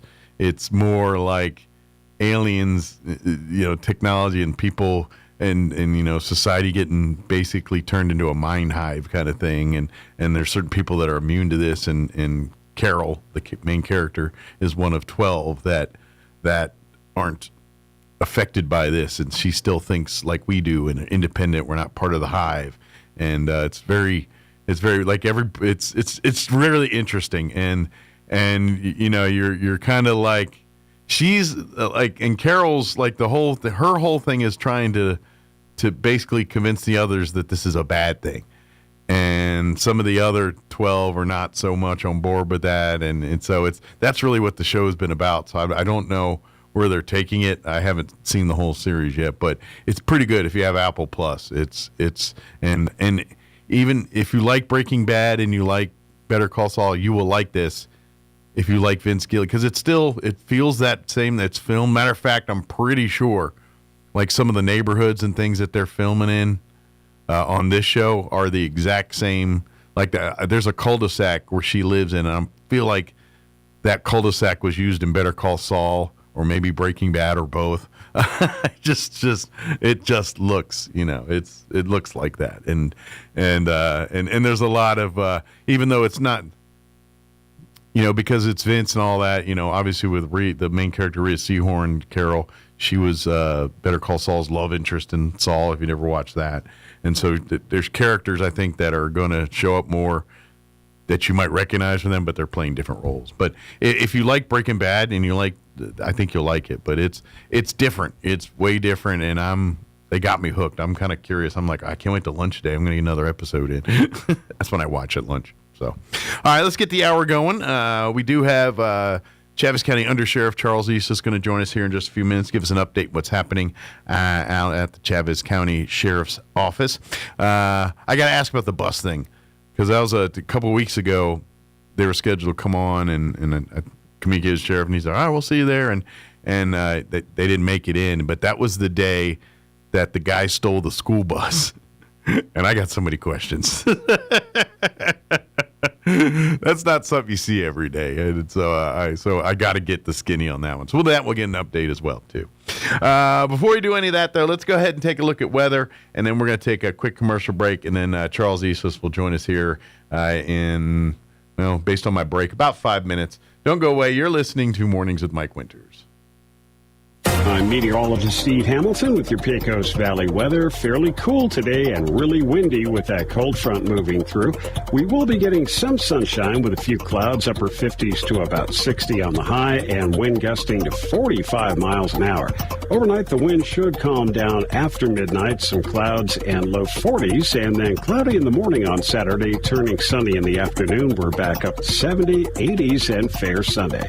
With your forecast, I'm meteorologist Steve Hamilton. Tax time time heroes assemble. Your refund has landed at Roswell Nissan. Van Man and the mighty J Squad are soaring high to knock down evil prices. Whether you're upgrading your ride, trading in for better, or grabbing your very first vehicle, our superhero team is here to crush bad financing and deliver your perfect Nissan match. Bring in your tax refund and Nissan will double it up to $4,000. Don't wait. See what superpowered savings you qualify for today. Up to $4,000. Click RoswellNissan.com or stop by Roswell Nissan and let our heroes turn your tax refund into your next set of keys. Roswell Nissan, 2111 West 2nd. Roswell Tire and Appliance will beat Home Depot prices on appliances, and they will beat discount tire prices on tires. It's not complicated. It's not difficult. Listen one more time. Roswell Tire and Appliance will beat Home Depot prices, and they will beat discount tire prices. Come into the store for all the details. This is why the Maloney of Roswell Tire and Appliance inviting you to shop local and save. They'll beat Home Depot prices, and they'll beat discount tire prices. 101 South Main. Call 575-213-1362 or go online at RoswellTireandAppliance.com. Get a built-in look with a Whirlpool flush mount dishwasher that installs flush with the surrounding cabinets at Bush Appliance in Roswell. A third rack provides space for silverware and hard-to-fit utensils. Plus, this dishwasher meets ADA standards for acceptable design. Shop Whirlpool dishwashers today at Bush Appliance in Roswell. Who you gonna call? Bush Appliance. Stop by 111 West Country Club Road in Roswell or call 575-622-6390. Artesia General Hospital presents expert advice for a healthy spring. Seasonal transitions can affect your immune system and respiratory health. Combat allergies by monitoring pollen forecasts and using prescribed treatments consistently. Increase physical activity gradually to avoid strain after a less active winter. Prioritize hydration and balanced nutrition, focusing on fresh produce rich in antioxidants and vitamins. Spring is also an ideal time for preventive screenings and annual checkups. Early detection remains one of the most powerful tools in healthcare. Healthy habits this season build a foundation for wellness all year long. Healthy Tips, proudly presented by Artesia General Hospital. Ready to help take care of you and your family. In the Lord's Prayer is this line: "Forgive us our debts as we have forgiven our debtors." Jesus calls us to forgive others just as God has forgiven us. That's pretty tough. Forgiveness is deciding to treat you how God has dealt with me. When we submit ourselves to Christ, all of our sins are forgiven, but that doesn't make it any easier to forgive others when they hurt us. Forgiveness is giving up my right to hurt you back for hurting me. It's not necessarily an emotion, but it is a choice, seen in God's choice to forgive me. We don't usually forgive because we can't. We forgive because we won't. Both forgiveness and bitterness are the choices that we make. If you hold the bitterness of hurt in your heart, it doesn't hurt the one who hurt you, it only hurts you. Bitterness is a poison, and that person who gets hurt the most is the one who often won't forgive. Let go and let God take care of the judgment. Believe me, He's much better at it than we are. Join us at the Country Club Road Church of Christ for worship at 10 a.m. on Sunday, located on the corner of Country Club and Washington in Roswell. Hey Roswell, it's Ford Truck Month, and your friends at Roswell Ford are rolling out massive savings on all new Fords and 000. You heard right. During Ford Truck Month, get 0% financing for 60 months, 0 down, and 0 payments for 90 days. Plus, Roswell Ford needs your trade today, so we are willing to overpay. We'll do whatever it takes to get you released from your car, truck, or SUV, even if you owe thousands more than your trade is worth. So you can upgrade to a new Ford for less, with 0% financing for 60 months, 0 down, and 0 payments for 90 days. Roswell Ford has partnered with more aggressive lenders that will push to approve your credit with great rates and terms, even if it's less than perfect. Get on board at Roswell Ford. Upgrade to a new Ford today and get huge American-made savings with 0% financing for 60 months, 0 down, and 0 payments for 90 days during Ford Truck Month. 821 North Main Street in beautiful Roswell. Call 575-623-3673 or online at roswellford.com. Interest accrues from date of sale. 0 APR is $16.67 per thousand. Financed on 2025 F-150s. Subject to lender approval. Offers not combined on select vehicles. Here's a Mornings with Mike Winters fun fact. The U.S. Treasury once considered producing donut-shaped coins. They instead decided to go with coin-shaped donuts. Here's Mike Winters. And good morning. It is 18 minutes after 8 o'clock, and joining us in studio this morning, Chaffetz County Undersheriff Charles Eastlis joining us here. I think Sheriff's on his way. The Sheriff's on his way. He'll join us here momentarily. Absolutely. The Sheriff doesn't have to be there as long as somebody's there That's hold right. it for him. That's right. He comes in and swoops in like the I got him. shaking hands, kissing babies, doing his thing. I got him. Absolutely. But morning, Charles. Good morning. So I got it. Yeah, I got it. We were talking a little about this, and because 2 weeks ago you guys were supposed to come on, but then as soon as you guys weren't here, I was like, I had to run late, and then I saw the thing online. I think it was Chaves County News Network that was talking about it first, just saying that someone stole a school bus. Yeah. Yes. And I'm like, that explains a lot. I said, I got a feeling they're not going to make it today. No. And I'm like, and I'm reading the thing, and I'm like, what? And I'm just sitting here like, this, I'm right? like, I'm getting more questions the more I read this thing. And so who does this? So, all right. And here's the thing that got me, because I said it that 2 weeks ago. I remember saying, I said, this only makes sense if this guy's tweaking on fentanyl or meth or whatever. Right. I was like, then I'm like, okay, now I got it. But you don't got it. But and that's what I'm saying. And that's what I'm saying. If he's crazy. not, then I'm like, I got more questions. Right. So let's so I've already kind of fill in it. Kind of give us a synopsis of what happened here last 2 weeks ago. Oh, it's funny because this story, it leads to additional chapters in this book, and it's hilarious. So the driver was warming up the bus. Right. And she gets out and goes in for whatever reason. Hey, Sheriff, come on in, have a seat. Gets out and goes in for whatever reason, and leaves the bus running and unattended. And this guy, it becomes a crime of opportunity at that time, and sees the bus is running, it's warming up, he jumps on it and takes off. Yeah. He hits the relief route, and thankfully he hits an area where there aren't school stops along that route. I mean, this could have been a serious thing. We're so fortunate we can laugh about it 2 weeks later. At the time, this was very scary. Can you imagine sitting there, you're waiting for your bus, and you see your bus coming, you're like this, hey, there goes the bus. We can joke now. Or then I was like, the worst option was like, no, this guy's running the route. Because all I think of, and this is the comedic version, is I don't know if y'all seen that Grown Ups movie, the second one, where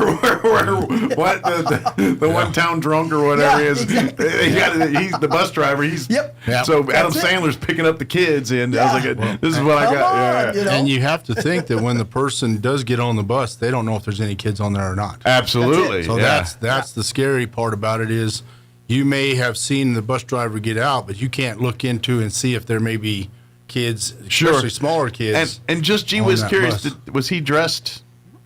Did he look disheveled, or did he look pretty like everybody else? Well, he looked like and I don't want to stereotype homeless, but he wasn't well kept. Like he was dirty. Right, he wasn't well kept. BO, whatever's going on. But they end up, the Roswell Police Department and the deputies, they locate him out on the relief route. Mm-hmm. They take him into custody, transport him to the jail.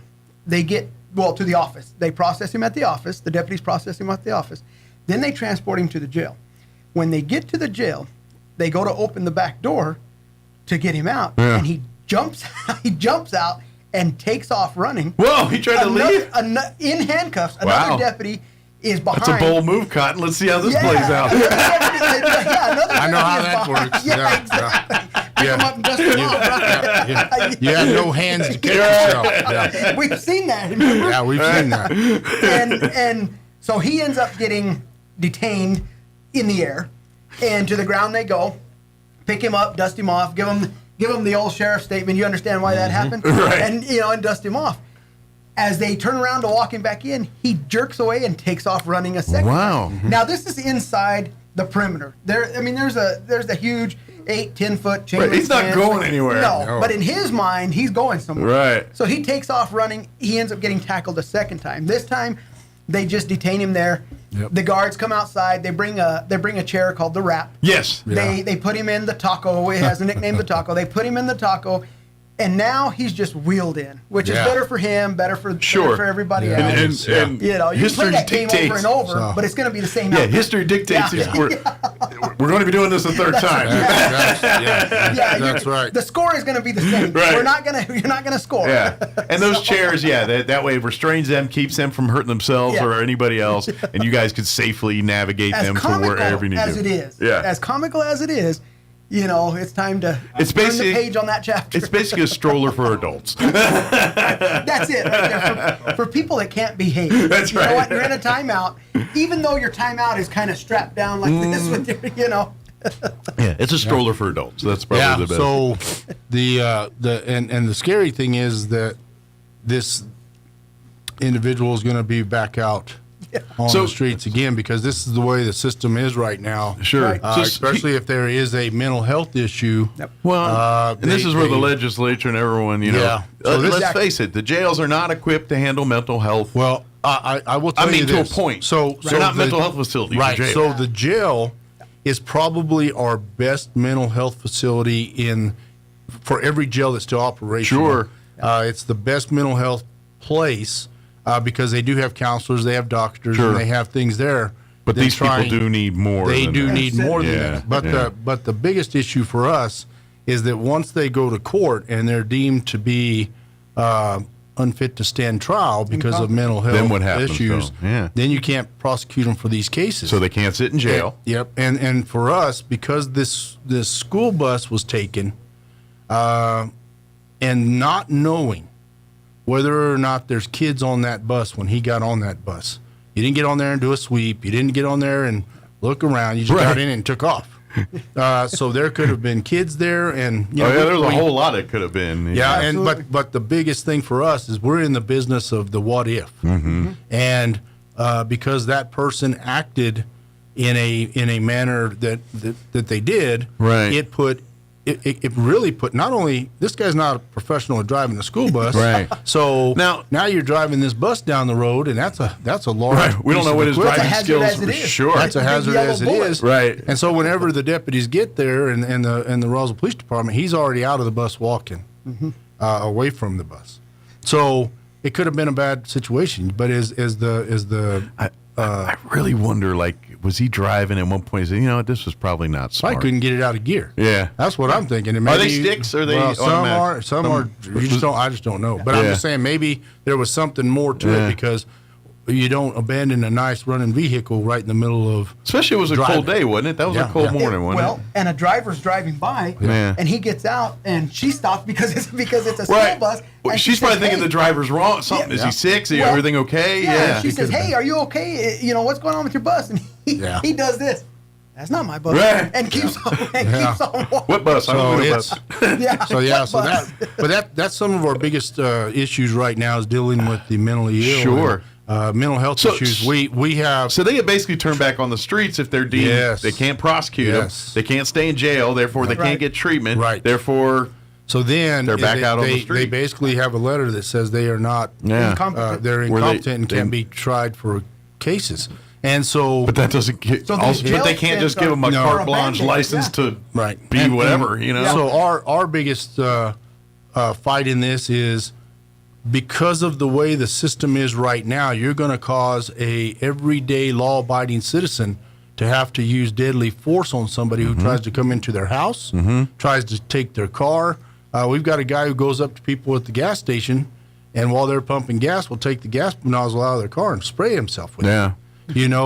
We've got all these different kinds of people, and if he's willing to put gasoline all over himself, has no problem putting it on you and catching himself and you on fire. I heard an analogy. It was actually on Clay and Buck. They were talking that it kind of fits this, where it's, this is the situation. If say you were at a dog park with the dogs and everything there, and you're out there with your dogs and everyone's doing their thing with the dogs, and somebody comes to the dog park and literally just turns a pit bull loose in there and walks away, and then the pit bull.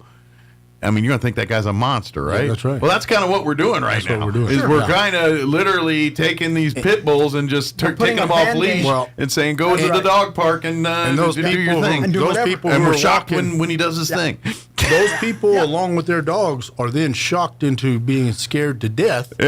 And end up having to do something to that pit bull that they're going to have to live with for the rest of their life. And that's what's happening in our society today. Law-abiding citizens who have no business even thinking that while pumping your gas or getting out and going into the store, it's like we tell everybody right now, don't leave your kids in the car, even if they are older, and you run into the store real quick, and now because someone's going to jump in your car, because we've already had it happen, where they've got the kids now in the car, and they don't care. They're not thinking right. So for us, the mental health issues are a big thing, and so we we have training it went from every 2 years dealing with the mental health issues to now every single year.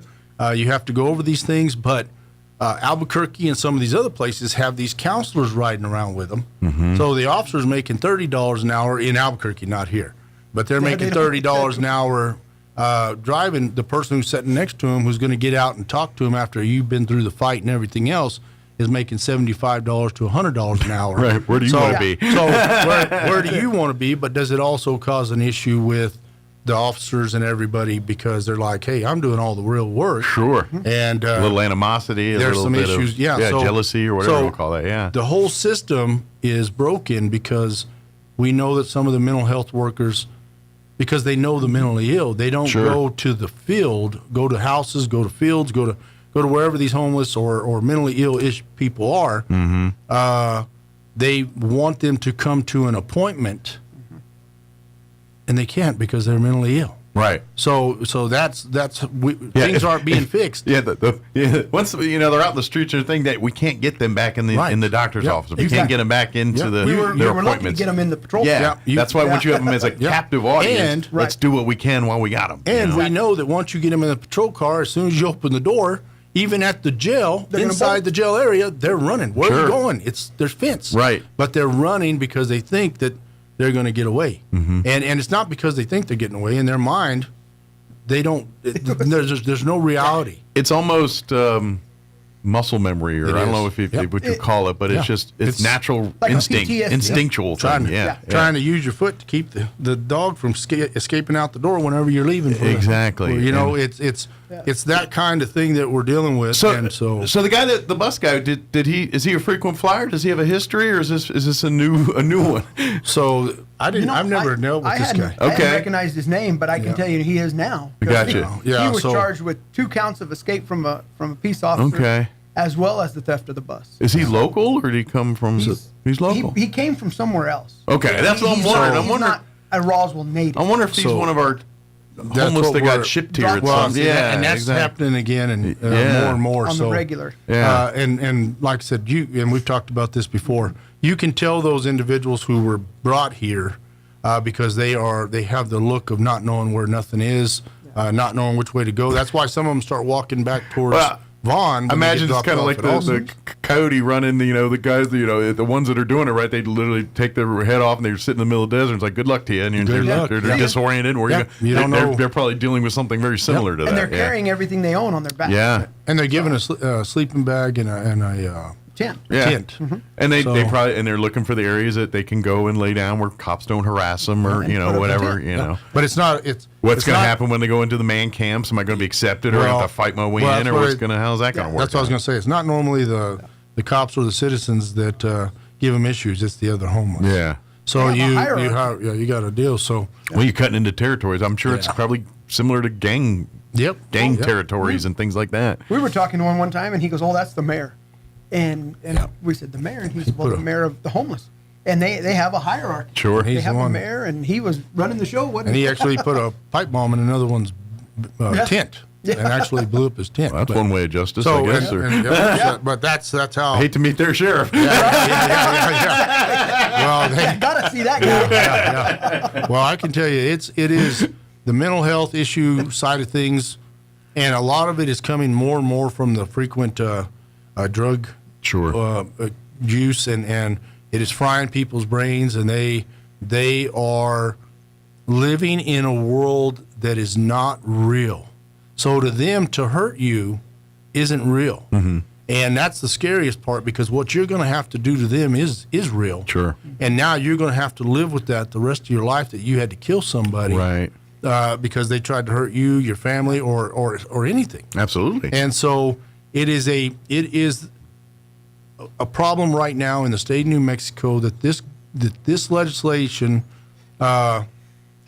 group that is up there, and I'm not talking every one of them, but the majority that have passed these laws as a Congress, as a Congress, are not taking into consideration the law-abiding citizen. Mm-hmm. It's okay to get up there and fight for people's rights and things like that, but when they don't know the world they're living in is real or not real, there should be, and no one wants to bring back mental health institutions where they put you up and they hook you up to these jumper cables. And they shock not you asylums, not asylums, but real mental health hospitals or whatever you want to like a retirement rehab home, centers, whatever you want to call it. Where I can give you your medicine every morning and every night. Sure.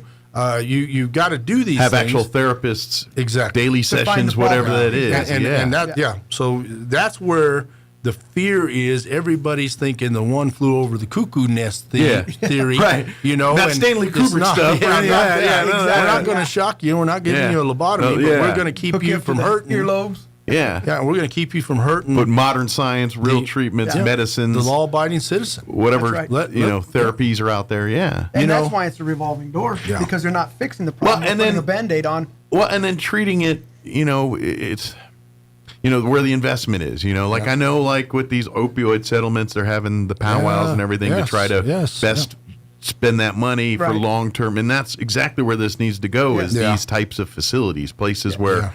No, this person doesn't need to sit in a county jail. This person needs to sit in a rehab facility. There's always a problem when they're building or expanding jails and not building or creating mental health facilities. Sure.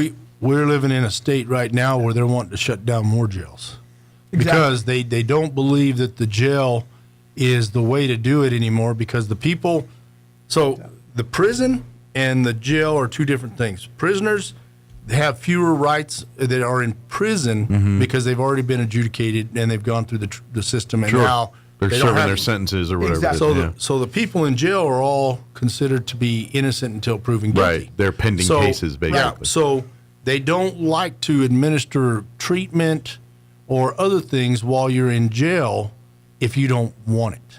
So what I mean by that is... They can't force it on you. They can't force stuff on you, so they can't even make you do this mental health treatment stuff if you don't want to do it because you are... But here's the rub is, are you clinically sane enough to make decisions for yourself? That's why they release them. Yeah. So the judge gives them a deal that says basically they're not competent at the bare minimum, they should at least have some kind of assessment going in saying, are they of sound mind to make their own decisions? If not... then there's got to be something in legislature that says we the state get to make, or a board or whatever that is we decide gets to make decisions for these individuals. When you drive past somebody and they're having conversations, not with just one person who's not there, but many, and they are out there and they are screaming at somebody and having a conversation with somebody, and they're disheveled, they're living and they're living in their own mess, right?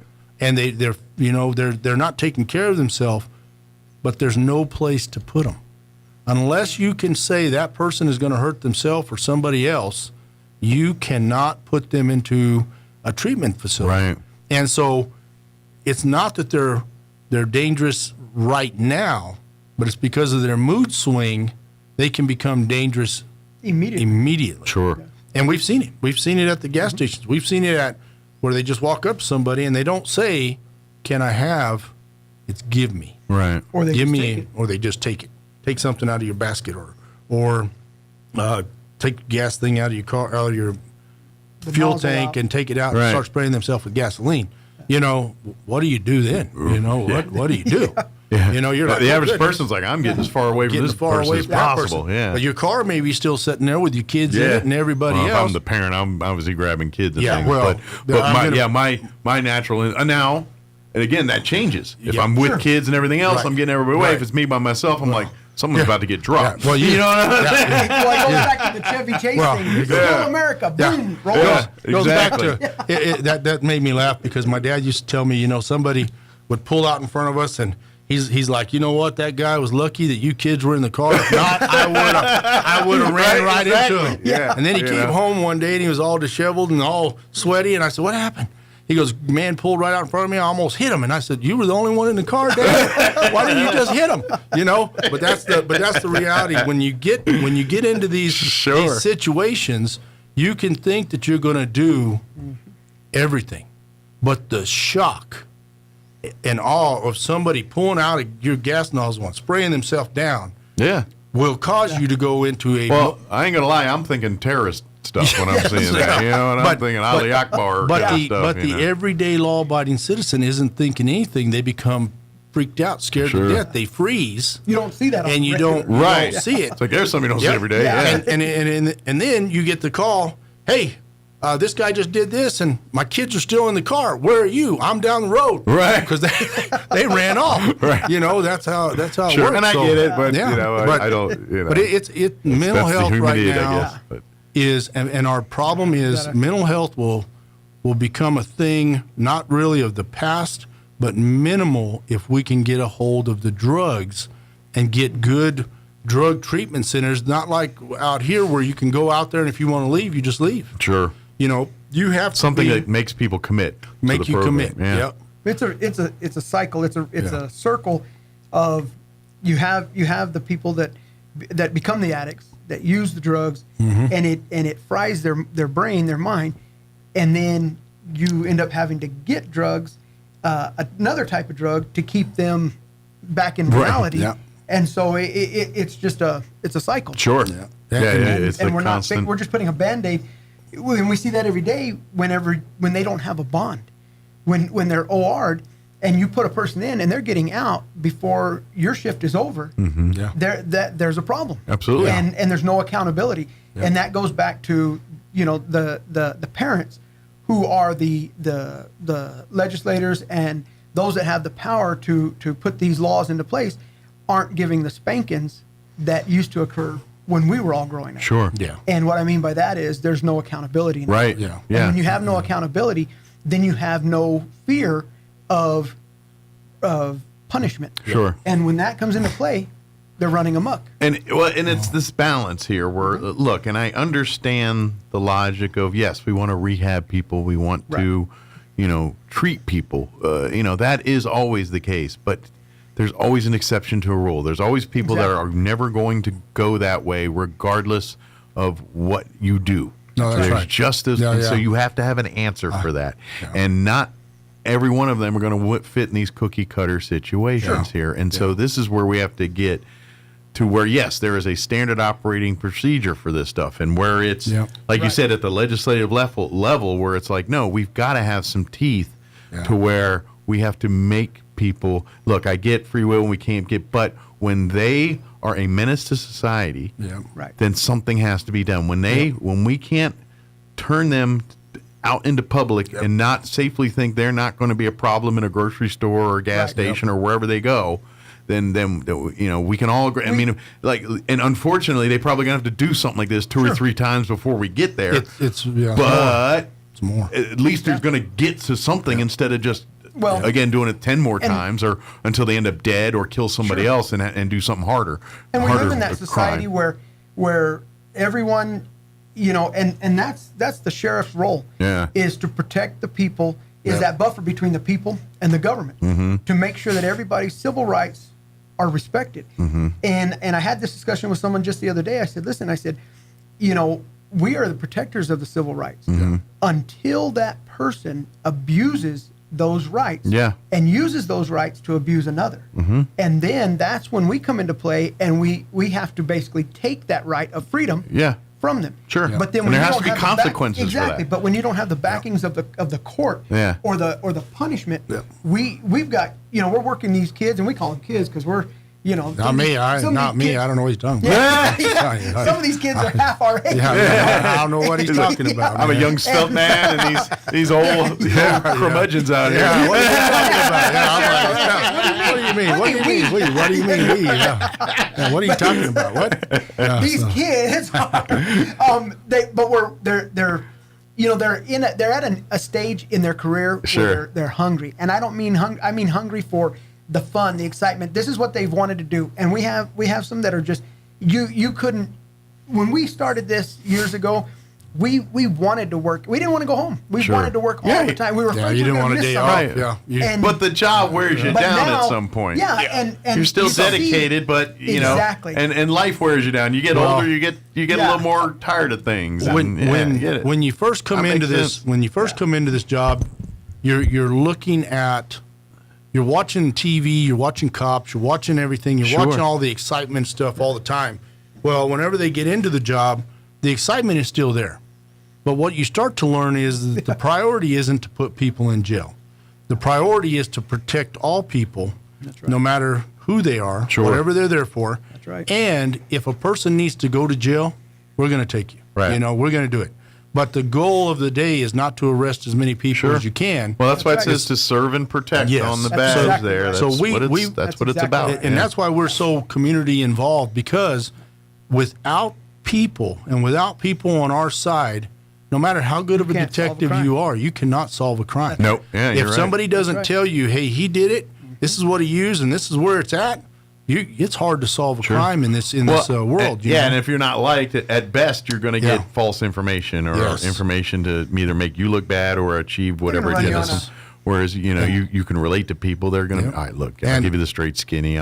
Look, I don't, that's how your deputies work on a daily basis. Exactly. That's why they work the neighborhoods. They work on the same neighborhoods. They see the same people every day. And so when something does go down, they're like, hey, deputy, I know you're here every day. And I know you're like some good guy. Yeah. This guy's a piece of garbage. And that's how we get a lot of stuff. That's really how we get a lot of stuff.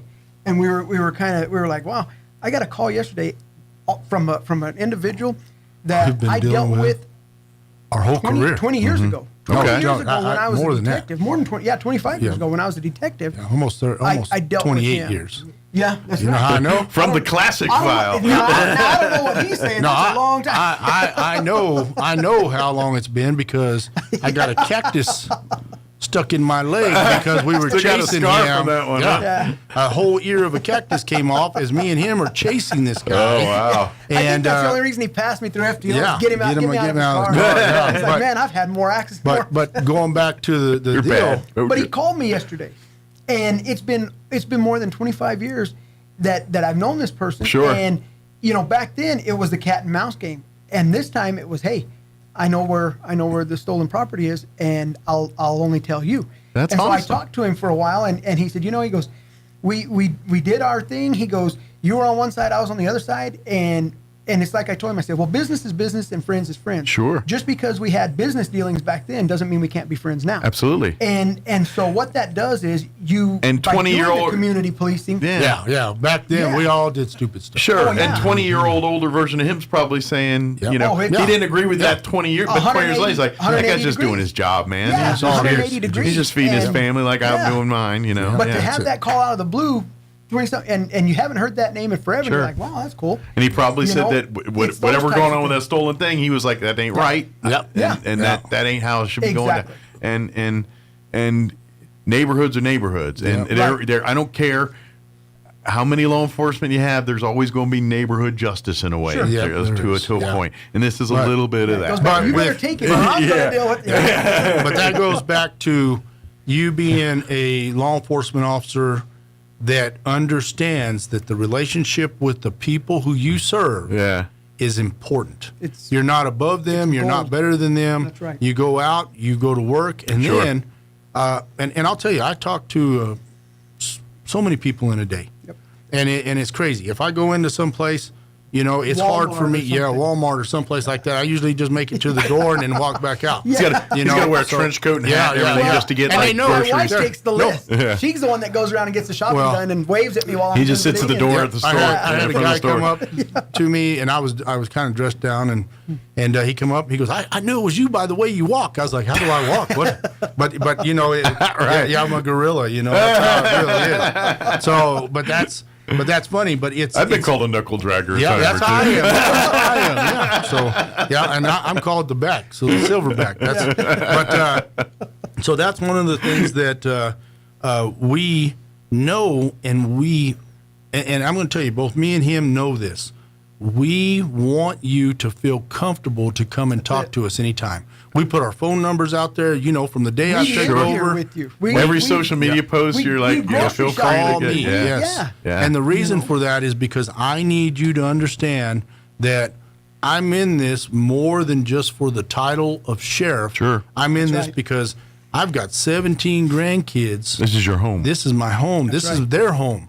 And I've got friends and families and everybody that are here, and I want it to be a safe place for everybody. And you ain't got time to be moving all them people somewhere else. No, I ain't moving. No, exactly. But I will. If a bus comes up, we know he's got all the grandkids on that bus. But but that's the thing. We take this more as then this is not a job. It has never been a job This is to a me. lifestyle. This is has been my life, and I have missed out on so much in my life, and I've neglected some things in my life. Sure.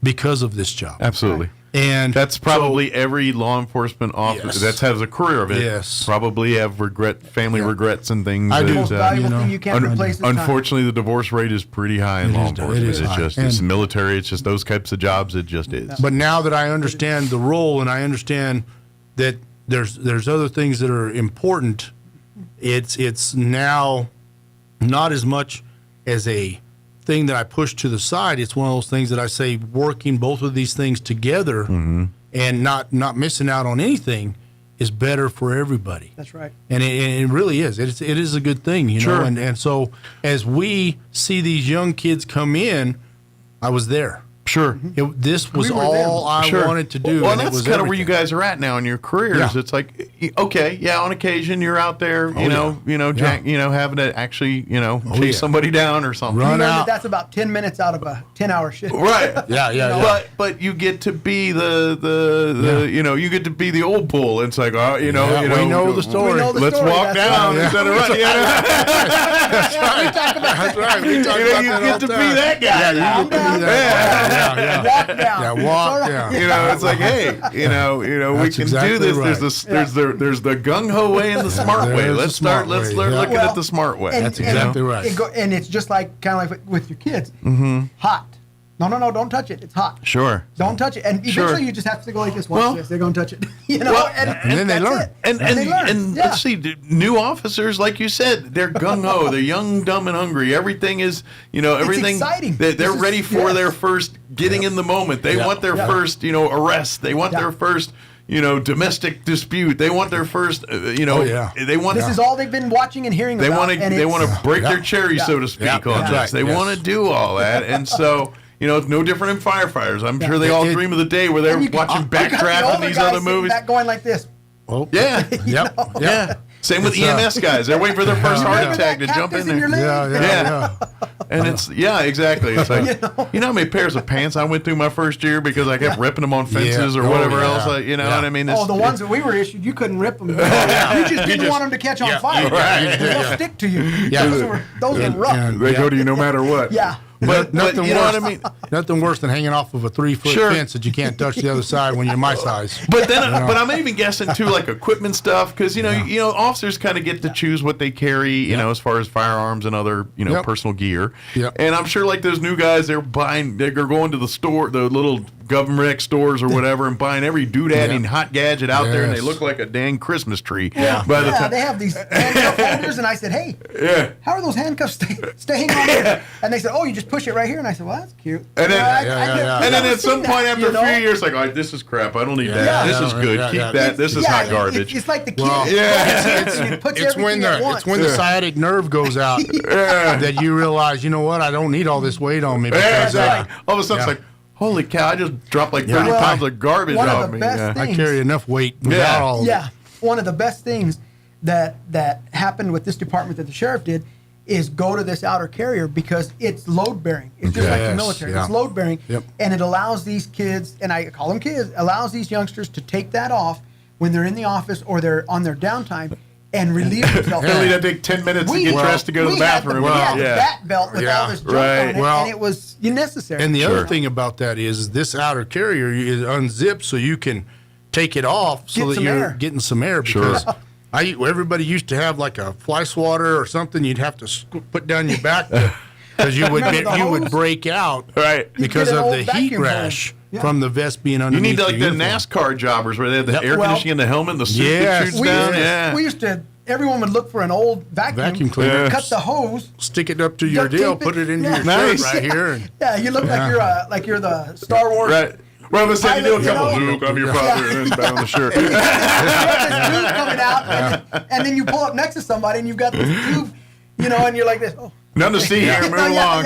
Mind your business. Did you see that guy? So one of the things that I was going to talk about too is we have some things coming up. We're coming into April and all these things, and We're starting to get ready to do the every 15-minute program again. Yes. We're going to be doing a lot of things. That'll be coming up here in back out few to the weeks, community. actually. Yeah. Because of the graduation times coming and other things happening, we really want to emphasize to these kids, through this training, that alcohol is killing our kids, and drugs too. But we just had that crash from a kid about a month ago here. Yeah. I know high speed was involved. I don't know if alcohol or drugs. And so either way, inattention to detail. One of the things that, and I'm just going to bring this up, we get criticized for arresting people who are drag racing. People are like, why don't you go out and arrest real criminals? Do this. And then when that thing spreads out all over the highway and kills a bunch of people, they're real criminals. When it happened right there at 19th and Union, then they're like, where were you?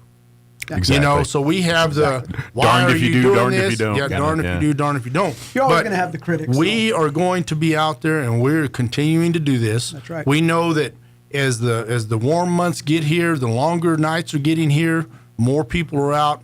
And 19th Street, if you go down towards like the cemetery, going toward Redbridge Road. And you can hear them at night. You can hear the cars up and down, and all over town too. I'm like in North Main, I'll hear them down. In the South End, you hear them. Regardless, some of them just have a car. And they look, and they're going 3 miles an hour. What is that little thing? What is going on with that thing?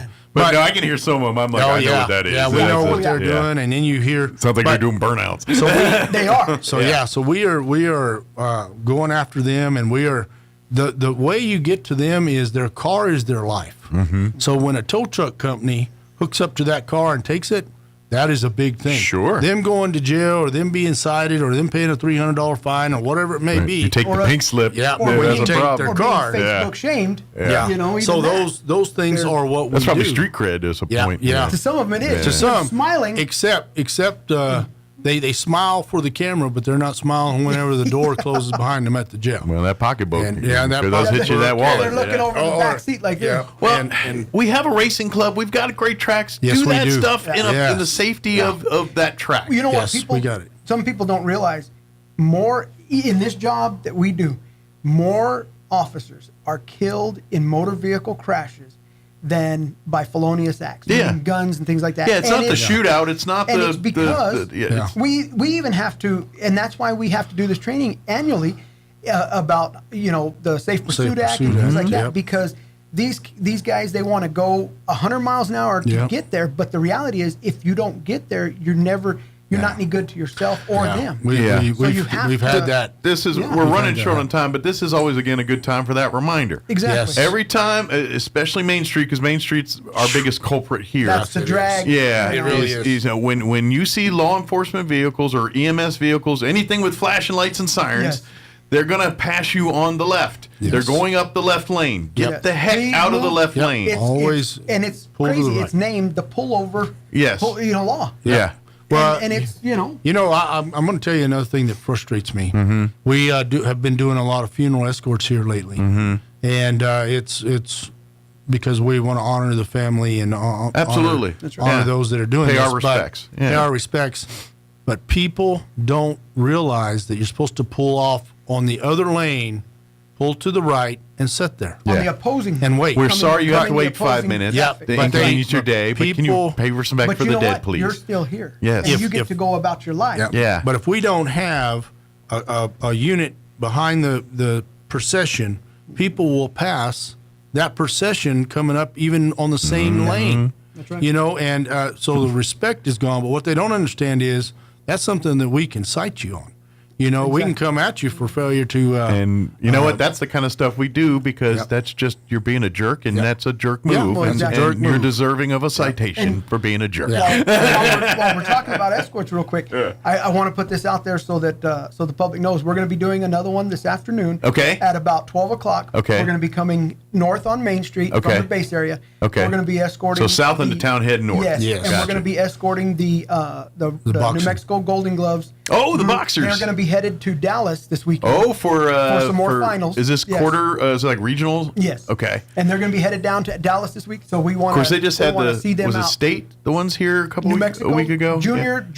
That was state championship, wasn't it? Yes. And so these are advancing, and out of this group, some of them already been matched up, and so they're going to be boxing this weekend. So we want to give them a good send-off. You never know. Yeah. 2 years down the road, these guys might be on the next cards here on your pay-per-view. Yeah. That's right. We may be watching them in Vegas someday. Exactly. But we do that for it doesn't matter if it's football, if it's cheerleading competition, dancing competition. Yeah. It's not for us.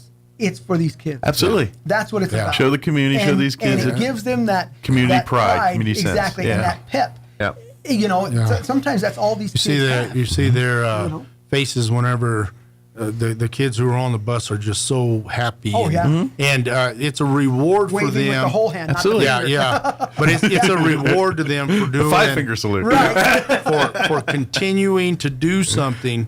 Because once they get out into the real world, you can't just quit. Absolutely. And you got to continue. Sure. And you might not be doing this, but you need to be a team player, and you need to know no matter when things get tough, you got to continue to carry on. Right. So, absolutely. So we are all about that kind of thing. And we've just got so much stuff happening coming up here in the next couple of months with the schools and graduation, and then also be on the lookout. Summer, There'll be more checkpoints. There'll be more. All that'll be going on. Here in a month when the graduations show up and the Memorial Day weekends and the summer fun, 4th of July, they will be out in full force. That's right. Well, we just want to tell you, Mike, thank you for having us again. Anytime. And we appreciate it. We'll see you here in a couple weeks unless somebody steals a bus or does something dumb here. No, we'll make it. Y'all keep your Friday cards a little clean, please, so we can get That's right. now. So behave on the Friday mornings. Yeah, exactly. At least for for a foreseeable future here. I was going to say too, we just did a deal yesterday for another business that opened up, and they for some of the restaurants and food things, we always go in and try to help them get established. Get the word here. out.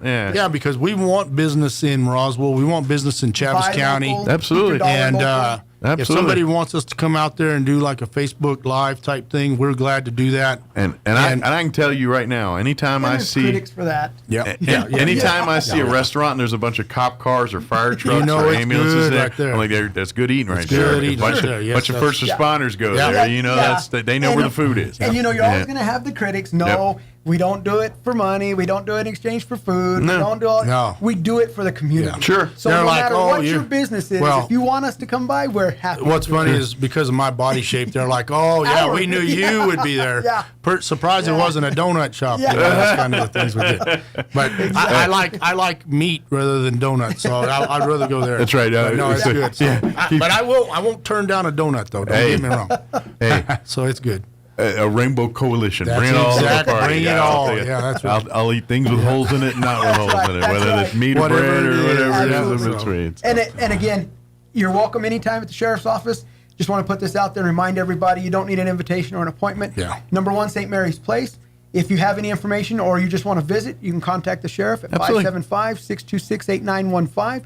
Or you can contact me at 575-840-3353. Very good. People ask, why do you put the numbers out there? Because we serve you. I always have. Well, and you never know when someone wants to share some information. They may not feel comfortable through normal channels to talk to you. And people say, what if they prank call you? Well, you block them. Yeah.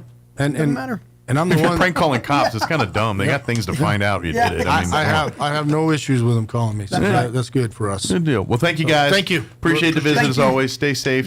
Tell all you deputies we appreciate and what they do, and we'll see you guys here next time. We appreciate you all. Yep. Thank you. Thank you, guys. Thank you. TGIF. 9:01. You're listening to 106.5 Roswell's Talk FM, KEND, Roswell, New Mexico. News in progress. And in today's trading, the Dow down nearly 400 points. Townhall.com. Everybody wants cheap airfare, but where do you find it? You call low-cost airlines. Their prices are direct from the airlines, and they're so low you can't find these fares published anywhere. They specialize in cheap flights, discount hotel rooms, cheap car rental rates, and great package deals anywhere around the world. Wherever you want to go, they can help you get there cheaply and with a best price guarantee. If you want the lowest prices on your airline tickets or other travel services, call now. That's right, call. That's the only way to get these rates. Experts are standing by 24/7 to get you the cheapest airfare and hotel rates available. So don't wait. Call right now for the lowest travel prices anywhere and for great last-minute travel deals too. Call 866-755-5300. That's 866-755-5300. Again, that's 866-755-5300. Call us right now. Mortgage rates are heading higher again. Mortgage buyer Freddie Mac says the average rate on a 30-year mortgage rose this week to just under 6.4%. That's the highest level in more than 6 months. Only 4 weeks ago, the average rate had dropped to its lowest level in 3.5 years at just below 6%. When mortgage rates rise, they drive up borrowing costs for home buyers. While still down from a year ago, the recent rise in mortgage rates threatens to dampen the spring home buying season. I'm Alex Vega.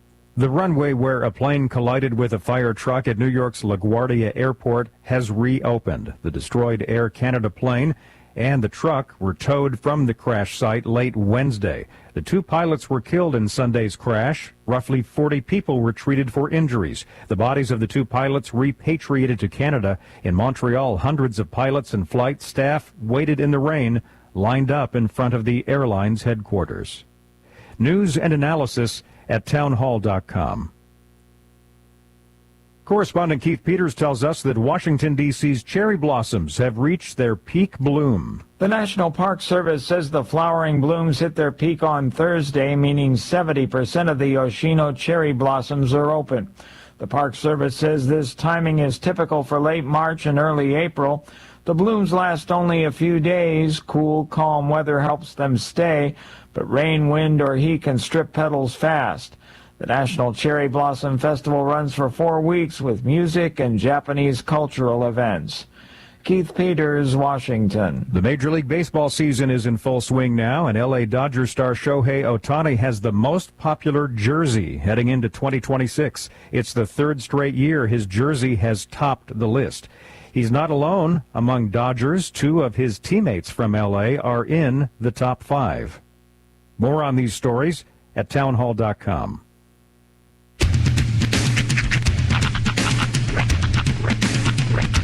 What in the wide, wide world of sports is going on here?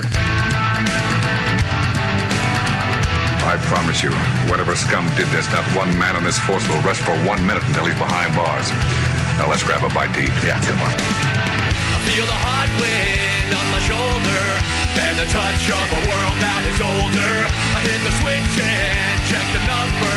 I leave it on and then I slumber. I hear the rhythm ringing through it. Flamenco guitar and cumbia music. I hear the talking of the DJ. The devil witch and what does he say? I'm on a Mexican radio. I'm on a Mexican world radio. Broadcasting live from high atop the J.P. White Building in downtown Roswell, New Mexico. It's Mornings with Mike Winters on 106.5 Roswell's Talk FM. Is that what I sound like when I talk? Now, here's your host, Mike Winters. And good morning. It is 6 minutes after 9 o'clock. Welcome to hour number 3. Tristan Harris. Of Mornings with Mike Winters right here on 106.5 Roswell's Talk FM. Thank you, Jocelyn. Happy Friday, everybody. Hope all of you are having a wonderful day. If in case you ain't noticed, a little cooler this morning. A little windier. Not the 100 degrees that it was yesterday. But good news, I guess. I don't know. Depends on how you look at it. Is this is kind of short-lived. Today's going to kind of stink. We're in a wind advisory till 3 o'clock today, and it's going to be windy all day, and we're not getting out of the 50s. I think our high today is 58. But the winds will actually taper down a little bit this afternoon, and by this evening they'll be in more of a 10 to 15 mile an hour kind of situation. And then tomorrow we'll be in like the low 70s and then back into the mid 80s by Sunday, and I think looking at next week, we're going to be floating around in the 80s for pretty much all of next week here. So, I think there's like a chance of rain like Thursday or Friday next week. So yeah, we'll see. Not too bad here, but it is what it is for now. I got to get through today, which, like I said, I don't mind. I don't like the wind. I don't mind the cold. The wind, I could take. I don't need that. I don't mind the cold. I like I like wearing a good long sleeve every now and then. But I'm weird. So, but happy Friday. And good news is, like I said, whatever you got, if you got outdoor plans for the weekend, I think you're going to be all right. Just kind of gauging here. Like I said, the winds aren't going to be bad. Like I said, 70 for a high tomorrow, 5 to 15 mile an hour winds. Sunday, we're looking at 86. So, yeah, Sunday's going to be the warmer of the 2 days. But, 70s, it'll be nice if you're going to go out to the park or do anything. The afternoon should be quite nice for picnicking or whatever you're going to do out there. Picnicking. But something else I was going to mention. There was something else, and I just completely forgot about it. But anyway, I do want to mention this, though, real quick. Now is the time, and since we're coming up here on the end of the month, you're running out of time to take advantage of this promotion.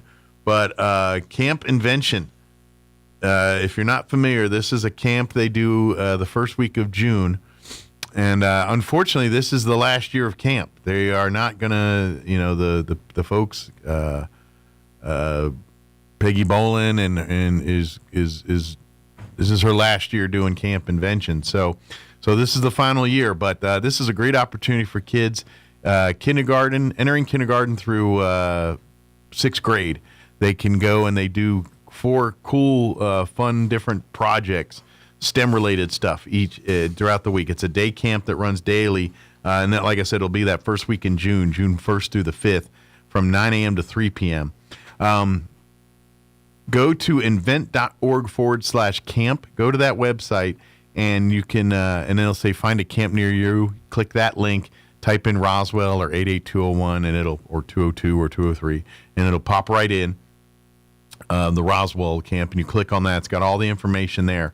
But if you register your child before the end of the month and use offer code SAVE30, but you got to use it before the end of the month here, you can save $30 off of that fee there. But you got to do it before March 31st. So you got till, when is that, Tuesday or whenever it is of next week.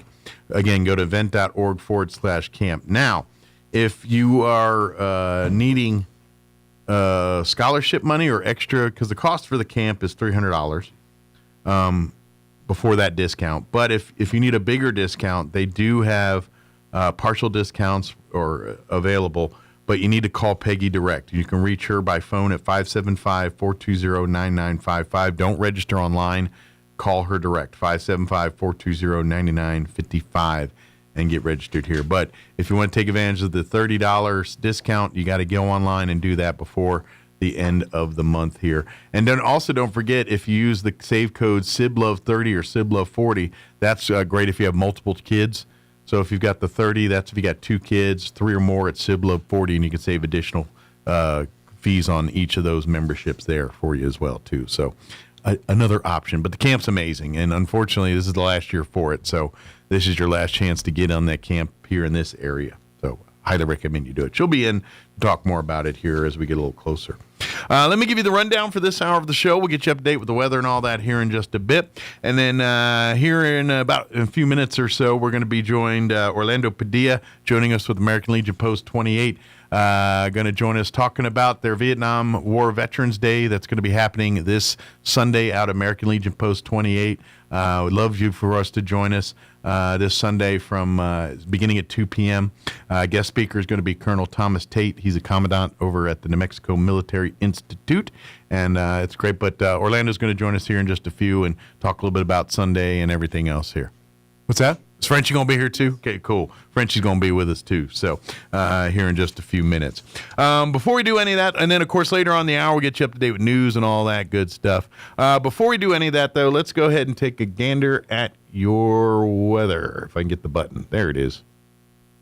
Weather this hour brought to you by Southwest Bearing under new ownership. Custom solutions for your heavy equipment. Hydraulic hoses, hose repair, bearings, seals, sprockets, belts, tools, fluids, and fittings. I'm meteorologist Steve Hamilton with your Pecos Valley weather. Fairly cool today and really windy with that cold front moving through. We will be getting some sunshine with a few clouds, upper 50s to about 60 on the high, and wind gusting to 45 miles an hour. Overnight, the wind should calm down after midnight, some clouds and low 40s, and then cloudy in the morning on Saturday, turning sunny in the afternoon. We're back up to 70, 80s, and fair Sunday. With your forecast, I'm meteorologist Steve Hamilton. Thank you, Steve. Currently 53 degrees here in Roswell. Humidity is at 35%. I guess they got the wind thing fixed out at the airport because now I'm getting readings. I was getting NA all morning, but now, according to the airport, winds are blowing out of the north at 25, gusting to 38 miles per hour. We are into wind advisory through 3 p.m. this afternoon. Expect areas of blowing dust here before noon. They say mostly cloudy. I would say that's partly cloudy this morning. High of only 58 today, and the winds are going to be blowing. As you can tell, they already are out of the north, 25 to 30, gusting as high as 40 miles per hour. They say this afternoon the winds will decrease 20 to 25. So I don't know if you're going to notice that, but here it is. This evening, the winds will be much more manageable. They say cloudy tonight, overnight low of 40 with winds out of the northeast, 5 to 15 miles per hour. Looking at the weekend on Saturday, mostly sunny tomorrow, a high of 70 expected. South winds 5 to 15 miles per hour. Partly cloudy tomorrow night with an overnight low of 44 degrees. South winds 10 to 15 miles per hour, decreasing 5 to 10 after midnight. Warming up to the mid-80s on Sunday, mostly sunny and 86. Winds will be out of the south, 5 to 10 miles per hour. It looks like rest of next week, we're going to be in the 80s, upper to mid-80s, 88 and sunny on Monday, 89 and sunny on Tuesday. Wednesday, there is a 20% chance of rain with a high of 80, 84 on Thursday of next week. So it'll feel like spring, summer in some parts of the country here next week in southeast New Mexico. All right, it is 9:14. We're going to take a 5-minute break here, pay some bills, pay for lunch. And then we'll have Orlando and Frenchie join us from American Legion Post 28 talking about their Vietnam Veterans Day this Sunday. Come join us. That'll be next. Don't go away. You're listening to Mornings with Mike Winter. March Mania is on all month long at Roswell Hyundai with full court savings across the lot on a great selection of cars, trucks, and SUVs. Get 4.99% APR for 60 months on 2026 Hyundai Santa Cruz, 3.99% for 60 months on 2026 Palisade, and 0.99% for 60 months on 2026 Elantra or Sonata. Or get 0% for 60 months and no payments for 90 days on 2026 Hyundai Tucson. Nothing but net savings all month long during March Mania at Roswell Hyundai, 1909 West 2nd. Rio Pecos Medical Associates proudly welcomes Dr. David Fucinari, OBGYN. With advanced training in minimally invasive techniques, Dr. Fucinari is the first in our community to offer robotic surgery for women experiencing heavy or painful periods, pelvic pain, uterine fibroids, and more. Dr. Trevor Miller, Family Practice and Obstetrics, provides prenatal and OB care along with comprehensive primary care for the whole family, including wellness exams, acute visits, chronic disease management, skin procedures, and joint injections. Rio Pecos has expanded care once again by adding pediatrics. We welcome Kim Hansen and Rihanna Shaw, both experienced pediatric nurse practitioners who share a commitment to compassionate, patient-centered care and who have earned the trust of our community over the years. Book your appointment for OBGYN, family practice, or pediatric care online at riopecosmed.com or call 575-622-6322. Rio Pecos Medical Associates, advancing health and wellness for every generation. Hey, Roswell, it's Ford Truck Month, and your friends at Roswell Ford are rolling out massive savings on all new Fords and 000. You heard right. During Ford Truck Month, get 0% financing for 60 months, 0 down, and 0 payments for 90 days. Plus, Roswell Ford needs your trade today, so we are willing to overpay. We'll do whatever it takes to get you released from your car, truck, or SUV, even if you owe thousands more than your trade is worth. So you can upgrade to a new Ford for less with 0% financing for 60 months, 0 down, and 0 payments for 90 days. Roswell Roswell Ford has partnered with more aggressive lenders that will push to approve your credit with great rates and terms, even if it's less than perfect. Get on board at Roswell Ford. Upgrade to a new Ford today and get huge American-made savings with 0% financing for 60 months, 0 down, and 0 payments for 90 days during Ford Truck Month. 821 North Main Street in beautiful Roswell. Call 575-623-3673 or online at roswellford.com. Interest accrues from date of sale. 0 APR is $16.67 per thousand. Financed on 2025 F-150s. Subject to lender approval. Offers not combined on select vehicles. Exciting news for Southeast New Mexico. The Advanced Heart and Vascular Center of New Mexico in Carlsbad, home to Dr. Amanda Ryan's trusted cardiology care for over 13 years, is now part of Current Clinic. That means world-class electrophysiology services right here in Southeast New Mexico. No more 3-hour drives to see a specialist. Current Clinic is bringing advanced, life-changing treatment for atrial fibrillation, AFib, and other heart rhythm disorders close to home. Early intervention for AFib can dramatically lower your risk of stroke, and our goal is to help our community understand just how important that is. You and your loved ones deserve comprehensive, cutting-edge heart care without leaving town. If you're experiencing an irregular heartbeat or AFib symptoms, expert care is now available locally. Visit currentclinic.com today to learn more and schedule your consultation. Current Clinic, easy access to comprehensive AFib care right here in Southeast New Mexico. Tax time heroes assemble. Your refund has landed at Roswell Nissan. Van Man and the mighty J Squad are soaring high to knock down evil prices. Whether you're upgrading your ride, trading in for better, or grabbing your very first vehicle, our superhero team is here to crush bad financing and deliver your perfect Nissan match. Bring in your tax refund and Nissan will double it up to $4,000. Don't wait. See what superpowered savings you qualify for today. Up to $4,000. Click RoswellNissan.com or stop by Roswell Nissan and let our heroes turn your tax refund into your next set of keys. Roswell Nissan, 2111 West 2nd. Here's a Mornings with Mike Winters fun fact. Men are 6 times more likely to be struck by lightning than women. That's because men are 6 times more likely to wear a tinfoil hat in a thunderstorm. Here's Mike Winters.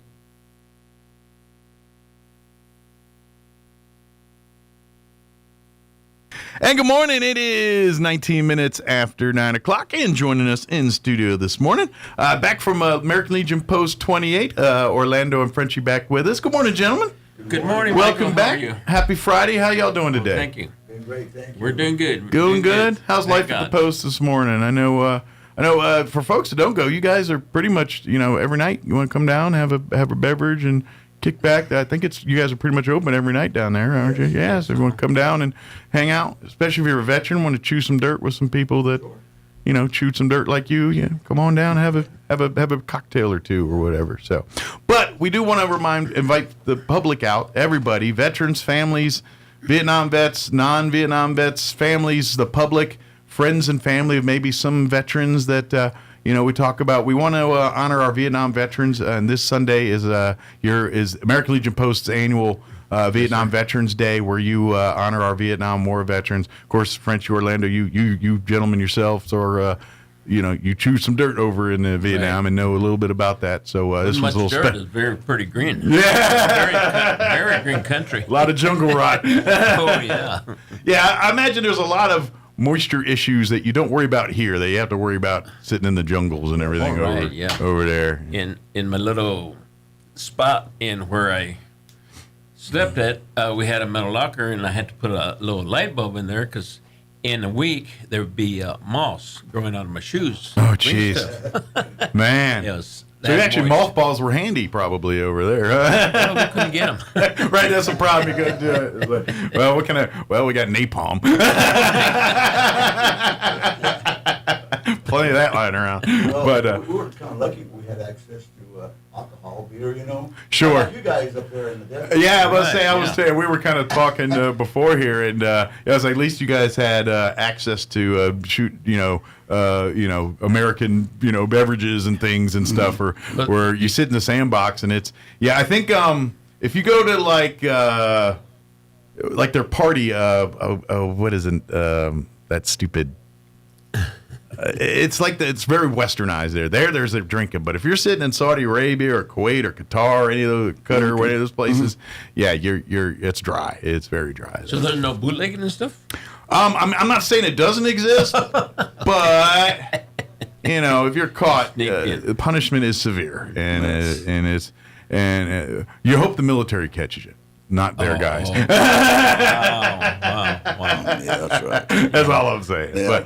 But anyway, we want to this Sunday. You guys are going to be doing your Vietnam Veterans Day at 2:00 at the American Legion Post 28 facility there on Montana, 1620 North Montana. Yes, sir. We would love the public to come. It'll be a ceremony. We're going to have, of course, from the Mexico Military Institute, Colonel Thomas Tate. Commandant there. He's going to be our featured guest speaker for this year's Vietnam celebration. We are going to be honoring our killed in action, our killed in action Vietnam veterans from right here in Chavez County. Yes. We will say their names, honor them at this event as we do each year. Yes. We will also have a few of our still upright veterans that we want to put a spotlight on too as well. The limpy ones. That's right. Might be a little cantankerous, but they're still with us.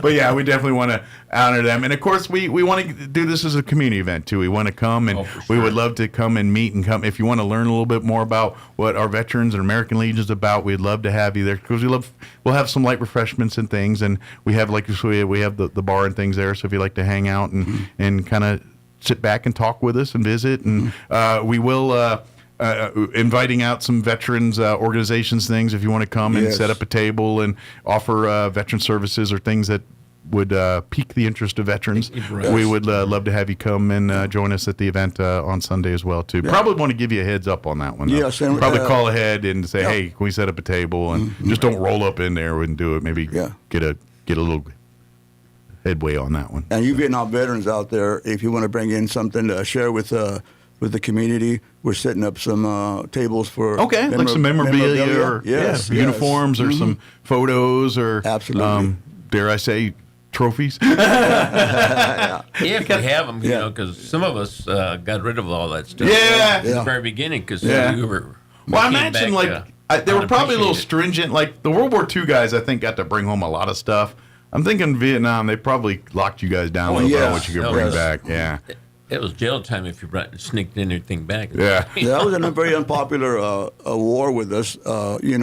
Vietnam veterans too. We saw. Absolutely. Yeah, you guys were coming home to the protesters, to the you weren't getting the hero's welcome. There wasn't the famous scene of the sailor kissing his girl in the street there was at World War II. It was a different.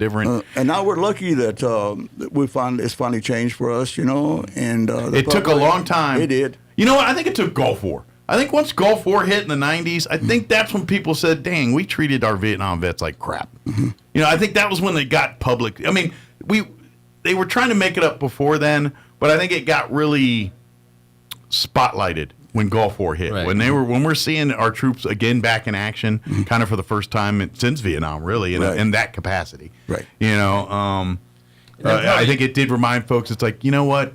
It's time at that time, you guys were probably in late 40s, 50s, about 50, that time, yeah. So you were, and also probably all the suicides that was happening, and the majority of the suicides were Vietnam vets, and they were trying to figure out why all the suicides were happening.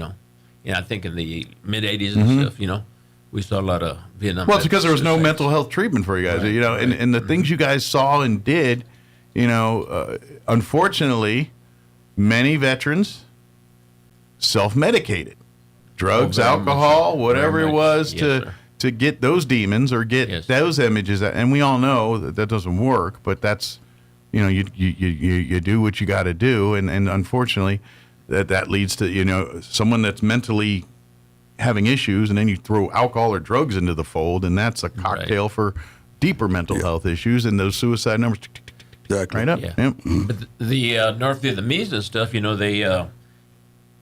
they worked on the psychological kind of warfare. They attacked us at midnight, say between 2 and 4, with rockets, and disturb your sleep. And then the bungee sticks and all the booby traps they had. Those psychological, because after a while, I'm not sure, I wouldn't a trooper on the ground. Right. But the troops on the ground always had psychological fear. You're that gunshot. They would step on something. Every tree you walk around, you're waiting something to shoot out at you. Right. Yeah, heck yeah. Yeah, the bungee sticks with the increment, and stuff. I don't know. This is the best movie reference I could give some people. The first Rambo. Remember when Rambo set up all them booby traps, the Vietnam era style booby traps, and he had all them cops pooping bricks because they didn't know what was coming around the corner. That's what these soldiers were dealing with. That same mindset. And they did pretty good because it wasn't modern warfare. Yeah. It was very simple things that took out the soldiers. Sure. Because it was literally low-tech stuff. It was literally bamboo and wood sharpened into points and ropes, creating snares and traps. And 5 or 6 soldiers to carry them off the field. Sure. So eliminate some of the soldiers. Devices that we use to try to detect that stuff, like you can't run through with a metal detector. That ain't going to do a bit of good. Yeah. So that's not going to. You literally just have to have guys that are trained on what to look for visually. You train for the rope or whatever telltale signs that's a pit, that's a trap, that's a snare, or that's something. Exactly. The spikes are going to shoot out from something. And and when you got to deal with that day in, day out, and then throw that on top of using women and children as vessels for bombs and things, and so you're in towns and villages or places where the public is, and you see these kids running up to you. You don't know if they're just here to want a chocolate bar or want to blow you up. Yeah. And so that's what the Vietnam veteran dealt with, soldier dealt with. And then some of the Vietnamese that work at the military institutes, they would the military bases or camps, and we had our bunkers. They would put a booby trap string on there with the grenades, and when at night, in the middle of the night, when they're being attacked, the soldier would run in and trip the wire, and boom. It's literally the kamikaze pilots in World War II. The Vietnam, they literally had these suicide bombers. Right. This was like almost. This is like if you look at the wars today and the terrorist activities and the things you see now, and so. Vietnam was really the first time we're seeing these terrorist-like tactics used in warfare, and that's where it was. Prior to that, like most of us think the most heinous thing was probably like mustard gas and stuff that they were doing in World War I. We couldn't imagine anything worse than that. And Vietnam said, "Hold my beer. Let me show you these things." Well, most Vietnam veterans will tell you right now that they were there. Most of them for 1 year. And they just wanted to survive and get back home, And they're all 18-year-old kids or 20-year-old kids. 18, 19, 20. I was 19. And we're dumb at 18. I don't care what everybody says. You ain't got nothing. You think you got everything figured out. You ain't got nothing figured out at 18. But if you were in combat, and you always protect your buddy, you always want to, be there for him, and he'd be there for you, Yeah. Everybody had their own jobs up there, Were you guys everybody did their own part. Sure. And you all kind of stuck with your own, like like your gunners. Right. The gunners hang out. If you're a mechanic or whatever it is, they kind of hung out. If you're infantry, then guess what? Then you hang out with your because at the end of the day, those are the people that have your back. Right. When things go down, when things get hot, this is that bond that veterans have. And I would say maybe cops and first responders that get into this is that common ground they share. Yeah. There is nothing that creates you don't learn more about a people than when both of you are in a life or death situation. Right. Sometimes you learn a lot about humans when you're in the foxhole together, literally here on this. That's just that's what military for veterans. That's the special part. Because at the end of the day, you make those friendships, and I'm sure you guys, 20 years later, still guys you probably, thanks to Facebook and stuff, you probably, talked to some guys that you probably served with, during that, Well, unfortunately, myself, we came in on the peace job. Everybody was sent at different times by themselves, and they came back by themselves on the return. So we didn't. I was in the Air Force, and we didn't go as a unit or anything or a group. So I just went in alone and came back alone. Gotcha. But I mean, like the friends you made, like people you met over there and stuff. I'm sure you probably still have contacts with some of them, and you Facebook or whatever. Like, oh God, he was a old gearhead over here or that or whatever. Yeah, that's and because they mingle. I mean, you all work together, but and that's really where the beauty and it doesn't matter if it's the modern soldier or the Vietnam era or the World War II or the Civil War soldier. That they all share that same kinship, that same. When people go through adversity together, it creates a bond. It's kind of similar to, I would take a stab like people that went through 9/11 together, went through some kind of, survivors of the Titanic or something like that, or they probably share a bond that no one can kind of understand, that. And so that's what this is like. And so on Sunday, we want to remember some of that, but we also want to give our younger generation, our other folks, an opportunity to spotlight our Vietnam veterans, to say these were the sacrifices that these young men and women made when they were asked to do this thing. And to be honest, this is the last. I know it's not a war, but we're calling it a war. Where the draft was instituted, where people were said, no, you're going.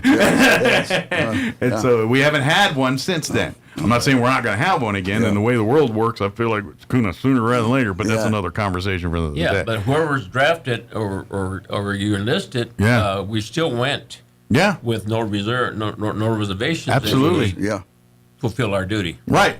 But, I mean, this was really that last war where you had people that didn't do what you guys did. Whether you were drafted and then they bolt to Canada or whatever, whatever was shenanigans that were going on to avoid the draft. And these men and women, mostly men, but there was women that served armed forces during that time too, that stood up and did things and, quite frankly, have paid the price the rest of their life doing. The ones, and I'm not trying to sound crass or crude, but some of the lucky ones were the ones that died on the battlefield. Yes, in combat. They didn't deal with we hold our they didn't deal with the 50 years our afterwards. Distress and everything for our lifetime. We're still here 65 years. They didn't have to live with the aftermath of that. Dealing with with issues. So and were you going to name our? Yeah, we want to. We'd like to honor. Let me name the first 11, and you'll do the others. How's that? Okay. Oh no, you go do them all. He's like, you're a good orator. He's like, you got a good pronouncer guy. You got a good pronouncer. He wants me to practice for Sunday. Huh?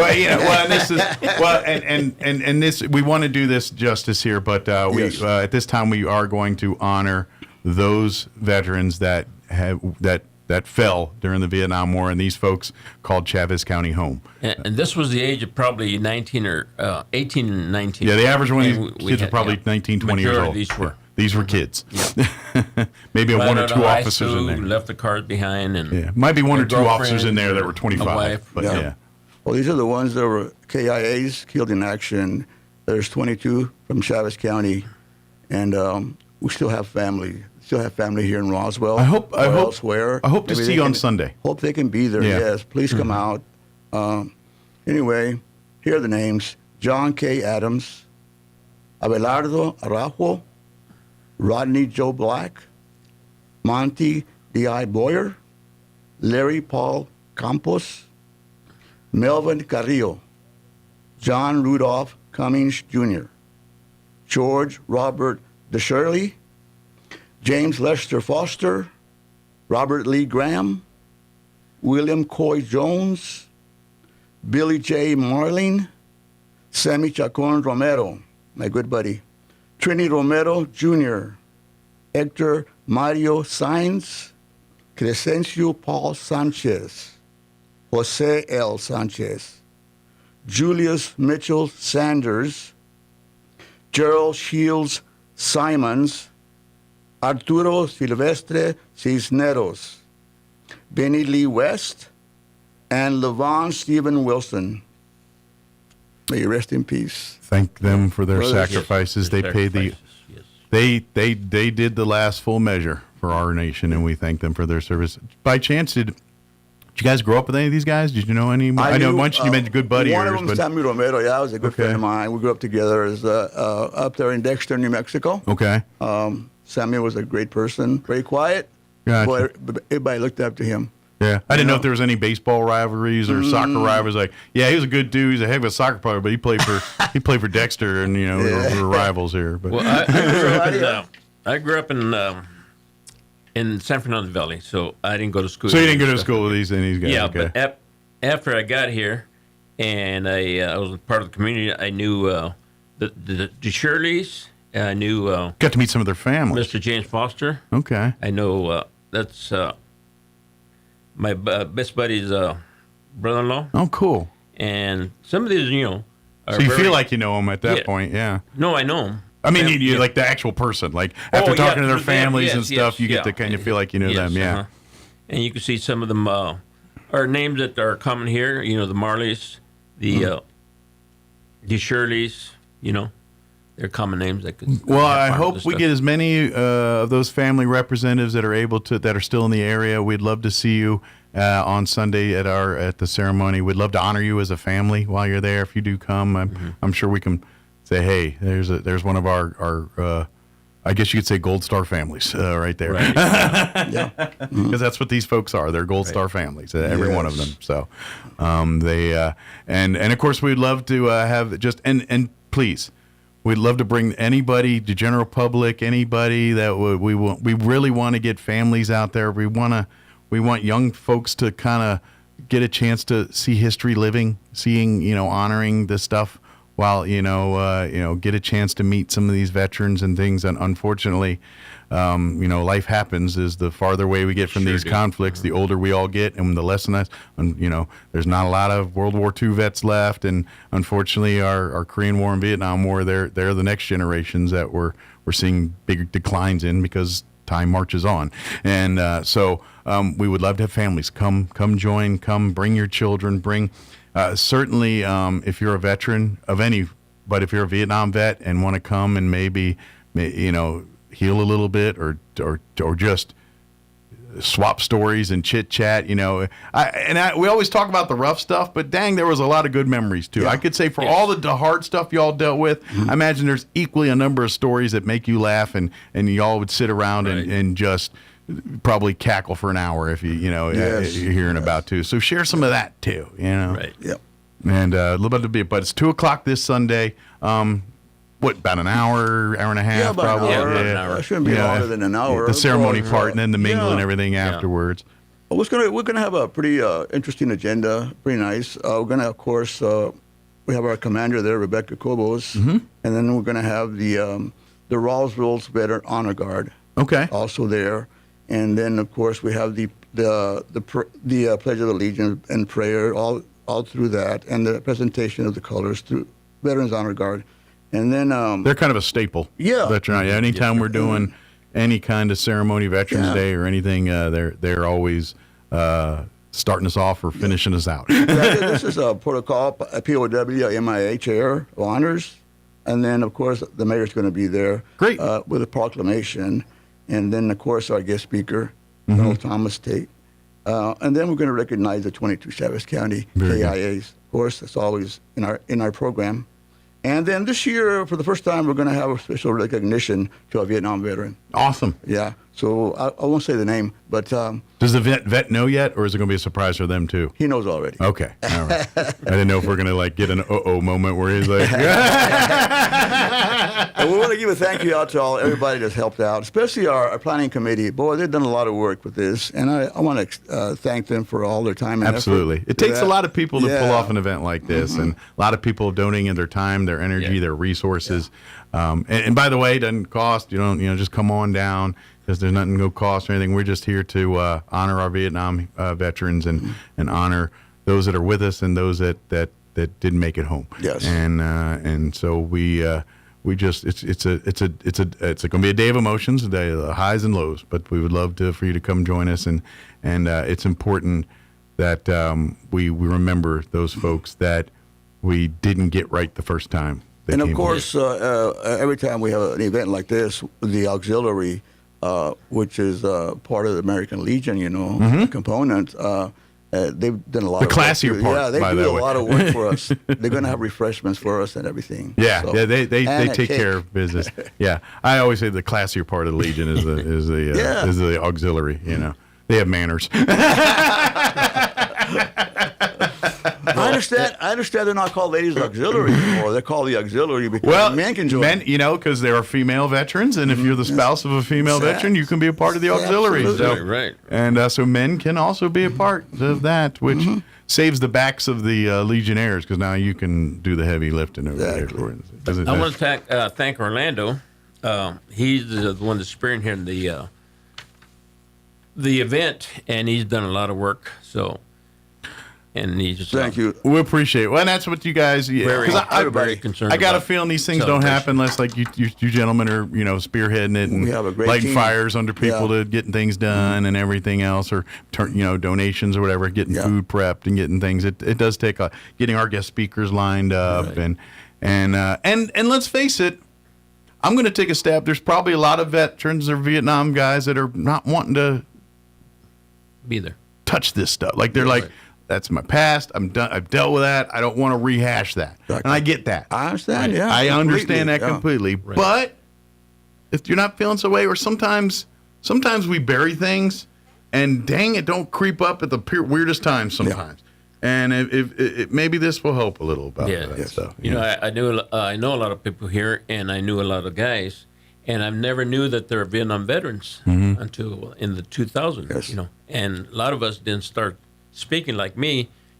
I started speaking about Vietnam and stuff in 2000. Well, when they came home and everyone's And started judging getting them health for their issues, service, and went to the VA hospital, and that's where I saw the people I knew. And I said, "You're a Vietnam veteran?" Yeah. I said, "Wow." Well, and they didn't want to deal with the backlash because, like you said, and unfortunately, it took 20 years before they could proudly come out and say, "Yeah, I served, and I'm a Vietnam veteran, and I am, I did my duty, because that's what my service called me to do, and I don't care what anybody says, and it doesn't matter what war it is. War is hell." War, the most evilest of humanities happen in war, whether it's with a spike or a mustard gas. It doesn't matter. War is hell, and what causes it, what started it, doesn't matter. Not to a veteran. They do the thing, and they're just doing the duty, and they're trying to figure out how to survive, how to get to the next day, and after that, how to get to the next day after that. And after they string together 365 of those, maybe they get to go home. You know what I mean? That's all they cared about. You know what I mean? And so that's what you gotta. And so I think days like Sunday will kind of give you perspective and give you understanding. It's like, that we are all cogs in the big machine of the world, and what the politics tell us to do, and what people. At the end of the day, we're all people. We got to remember all that stuff, and you take care of your own, you do your things, and we, the people that serve you, you honor them, and that's what really Sunday's all about. And from we would love to see old grizzled veterans to young men and women that have more ahead of them than behind them, coming out and seeing a part of this. Nelson, say hi and thank them for the service. And veterans, I know, because we are a shy bunch, come out, represent. At the end of the day, you are an inspiration for the next generation, because some of these young men and women are going to have to do what you did. Yeah, right. That's just the cost of doing business. And to see you in a place of honor is a good thing, because it inspires them to say, I would like to be like you. I want to be someone that people respect because I served my country. I will put on that uniform. I will serve because, you see the world we live in. We got to get the next generation ready for whatever shenanigans are coming up. For sure. And so events like this are the inspiration. Us grizzled, gray-haired, or no-haired people are the ones that have seen what these kids are going to see, and we're the only ones that can kind of give them. You know what I mean? They know. And it doesn't matter. Technology of the war, the sentiment, the feeling, the emotion, it's the same. It's exactly the same. It is. Whether you did it with high-tech stuff or Wile E. Coyote, old school techno, whatever it is, doesn't matter. Good deal. While we got you here, real quick too, if you're a veteran and looking for American Legion, Post 28 is always looking for new folks to come and be a part of the ranks. We can serve in multiple capacities as the auxiliary, as we mentioned, which is a spouse of a veteran. And like you said, men are allowed to be part and encouraged to be a part of the auxiliary.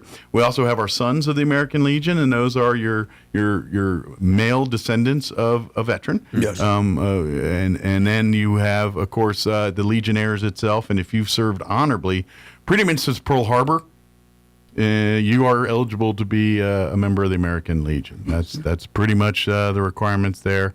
I know Are you guys working on, like, I know there's some interest in riders and stuff, but I don't know if ever that stuff's getting on the ground. Are you guys, I know there's history and all that. I don't want to get going on that, but I know, there also was, American Legion has riders, which are, if you're a motorcycle enthusiast and things. And so I imagine if there's enough people and enough, we could get that going again. But I wish I had some information on that, but I don't. Yeah. So but again, that's a part of the American Legion as a whole, too. And if you're kind of thinking, well, dang, that's something I want to get to, well, come to 28 and let's see, maybe you can be the spearheader of that thing, and we can start a riders chapter. And one of the things, Mike, that, and I spoke to Felix, he's, I guess I would say, in charge of the Sons of the American Legion for our post.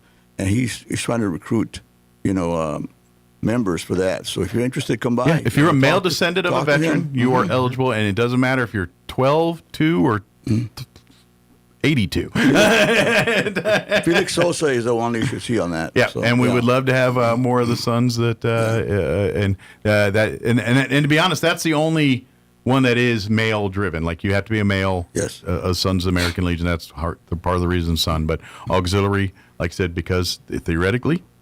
So and I believe there are a few men, not many yet, but there are a few men in auxiliary. I know 61 has some. I think you guys have a few male associates as well as part of your auxiliary. And we would love to have folks. And it's a service organization, because we do serve the community regardless of what post you're in. But it's also a social thing. It's that's a twofold thing. The American Legion, we want to serve as a place for people to go and hang out and socialize, and hang out with people that kind of share a lot of common ground with you. But at the same time, it is a service organization. We love to serve and back to the community with kids or other veterans with, various other projects and things. And of course, basically our American Legion, along with our VFW, we're the reason that, we make sure our Veterans Day celebration happens. And that's kind of some of the things that collectively as our VFW American Legion families here kind of work on together to do those kind of things. So, and we've invited we'd like to invite all the veterans organizations out there to come. Absolutely. Set up a table too. Yeah, we can set up a table. More to the party. Yeah. The stronger all of our veterans organizations are, the better we are. Exactly. Now I'm not trying to play favorites or anything, but American Legion does have the ear of Congress. That's all I'm saying, is they're the only ones that are sanctioned by Congress, that at the end of the day, if everyone's complaining, they have to listen to us. Yes. Like the other ones, they kind of can blow off. They can't blow off American Legion. But other than that, they're all great. We're just sanctioned by Congress. That's right. Some of us are members of both. And I'm one too. I'm a dual. I'm also in VFW as well too. Yeah. Although I think I got to pay dues, but but yeah, and same thing. Chaves County veterans, all the groups, they all have their niches and things. America. Organization, and I'm sure like the Chaves County veterans, because one of their tasks is anytime there's like military honors at funerals and things, generally they're the group that serve doing that, and so they need a constant stable of individuals, because their funerals are all times of the days, of weird days, and not everybody's available at those times, so they got to kind of have a stable of individuals that are ready at a kind of I wouldn't say a moment's notice, but on odd times, 9 o'clock on a Tuesday, they got to be ready for something, Well, I see more and more, of course, more funerals, of veterans, and I take my hats off to the Roswell Honor Guard. They spend a lot of time, doing all that. So, it's important. I appreciate them. It is important. Again, it's all goes back to showing the next generation why the veteran is important, why that role is, because without the veteran, we do not have freedom. Right. Without the soldier, without the GI doing what's necessary to preserve our freedom, we don't get to sit here and drink coffee and shoot the bull and have Veterans Day celebration. Right. We don't get to do any of that. So, one more time, this Sunday at 2 p.m. at American Legion Post 28, 1620 North Montana. Please join us. Bring the entire family. Everything will get underway about 2. Probably get there 15 minutes early. Get you a good spot and shake hands and meet some people. Again, Colonel Thomas Tate, Commandant at the New Mexico Military Institute, will be our guest speaker this year. We're going to be honoring our 22 killed in action Chaves County residents that were killed in Vietnam veterans. We're also got a special honoree as well. We're going to surprise as well too. We highly recommend and encourage veterans groups. Everybody come. If you'd like to set up a table or something to present things to veterans, please reach out to Orlando or Frenchie or call the Post 28 office there, and we'll get you set up here for Sunday. My phone number is 575-317-1070. Very good.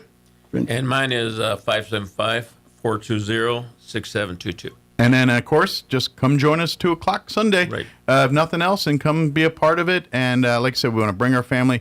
And please, if your family, if you're listening or no family of the 22, and they are in the area listening, I'm sure they got wind. But if they haven't, put the bee in their bonnet. I would love to have them join us here. We'll probably give you a special shout out if you're there on Sunday. We would love to have you there. Absolutely. So, yeah. Good deal. Gentlemen, is there anything we missed? Anything we wanted to cover? We covered everything. Awesome. Well, we have covered a lot. Not everything, but we a did. lot. Yeah. Well, we'll have to save it for next time. You bet. So, good deal. Well, thank you guys again. Thank you for your service. Thank you for what Mike. you guys Thank you, Mike, for do, your and service. appreciate it. And I'm sure we'll see you at the next veteran event. Yeah, we always got a lot here. So appreciate you guys. Take care. We'll see you next time. Okay. Stay warm today. Cool the rest of the week. Oh, it's cool. Yeah. Good news is Sunday's going to be beautiful. It's going to be like 86 and sunny. Yeah. Good thing it's not today. Today would be kind of sucky. So. All right, it is 9:53. We're going to pause for news and commercials and sports before they kick me off the radio. Don't go away. With SRN News, I'm Greg Clugston in Washington. House Speaker Mike Johnson says he'll need to meet with fellow Republicans to determine the best way to proceed. The Senate has approved Department of Homeland Security funds for the TSA and most other agencies, but not for immigration operations. The measure is a potential endgame to the 42-day shutdown that has jammed airports, disrupted travel, and made it hard for workers going without paychecks.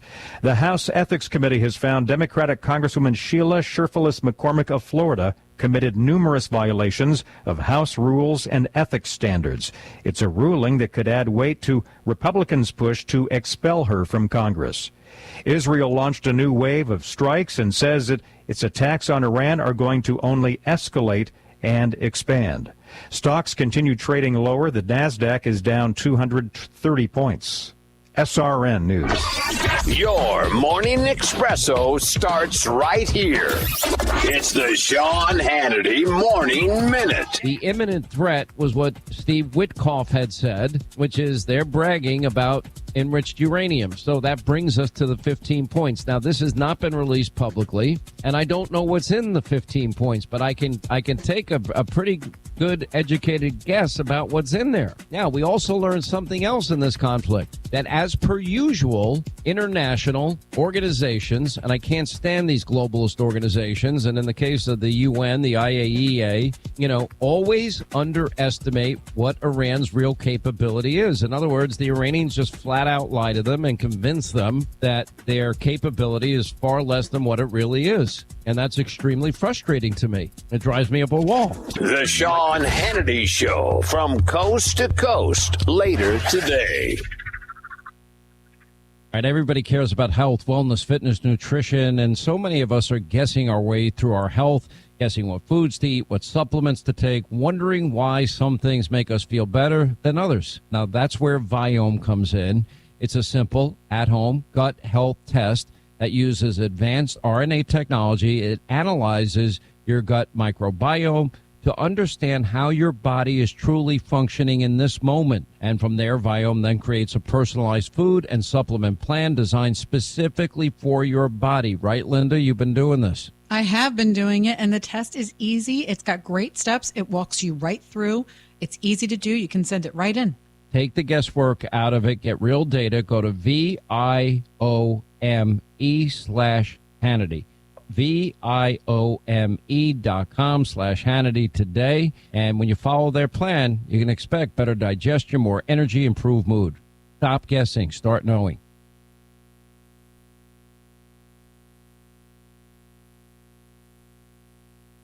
It's time for the Chaves County Sports Report. The Goddard Rockets baseball team up at the Sal Puentes Invitational in Rio Rancho. And it was, not a great start for the Rockets. They fell to a very good La Cueva team, 8-1 yesterday. La Cueva's now 10-2. Goddard is 7-2. They'll take on St. Pius this afternoon at 12:30. The Sertoma Colt Classic got started, hosted by NMMI, of course, and they knocked off Gateway Christian 13-2. That was the opener for Gateway. NMMI tonight at 7:30 will take on St. Mike's.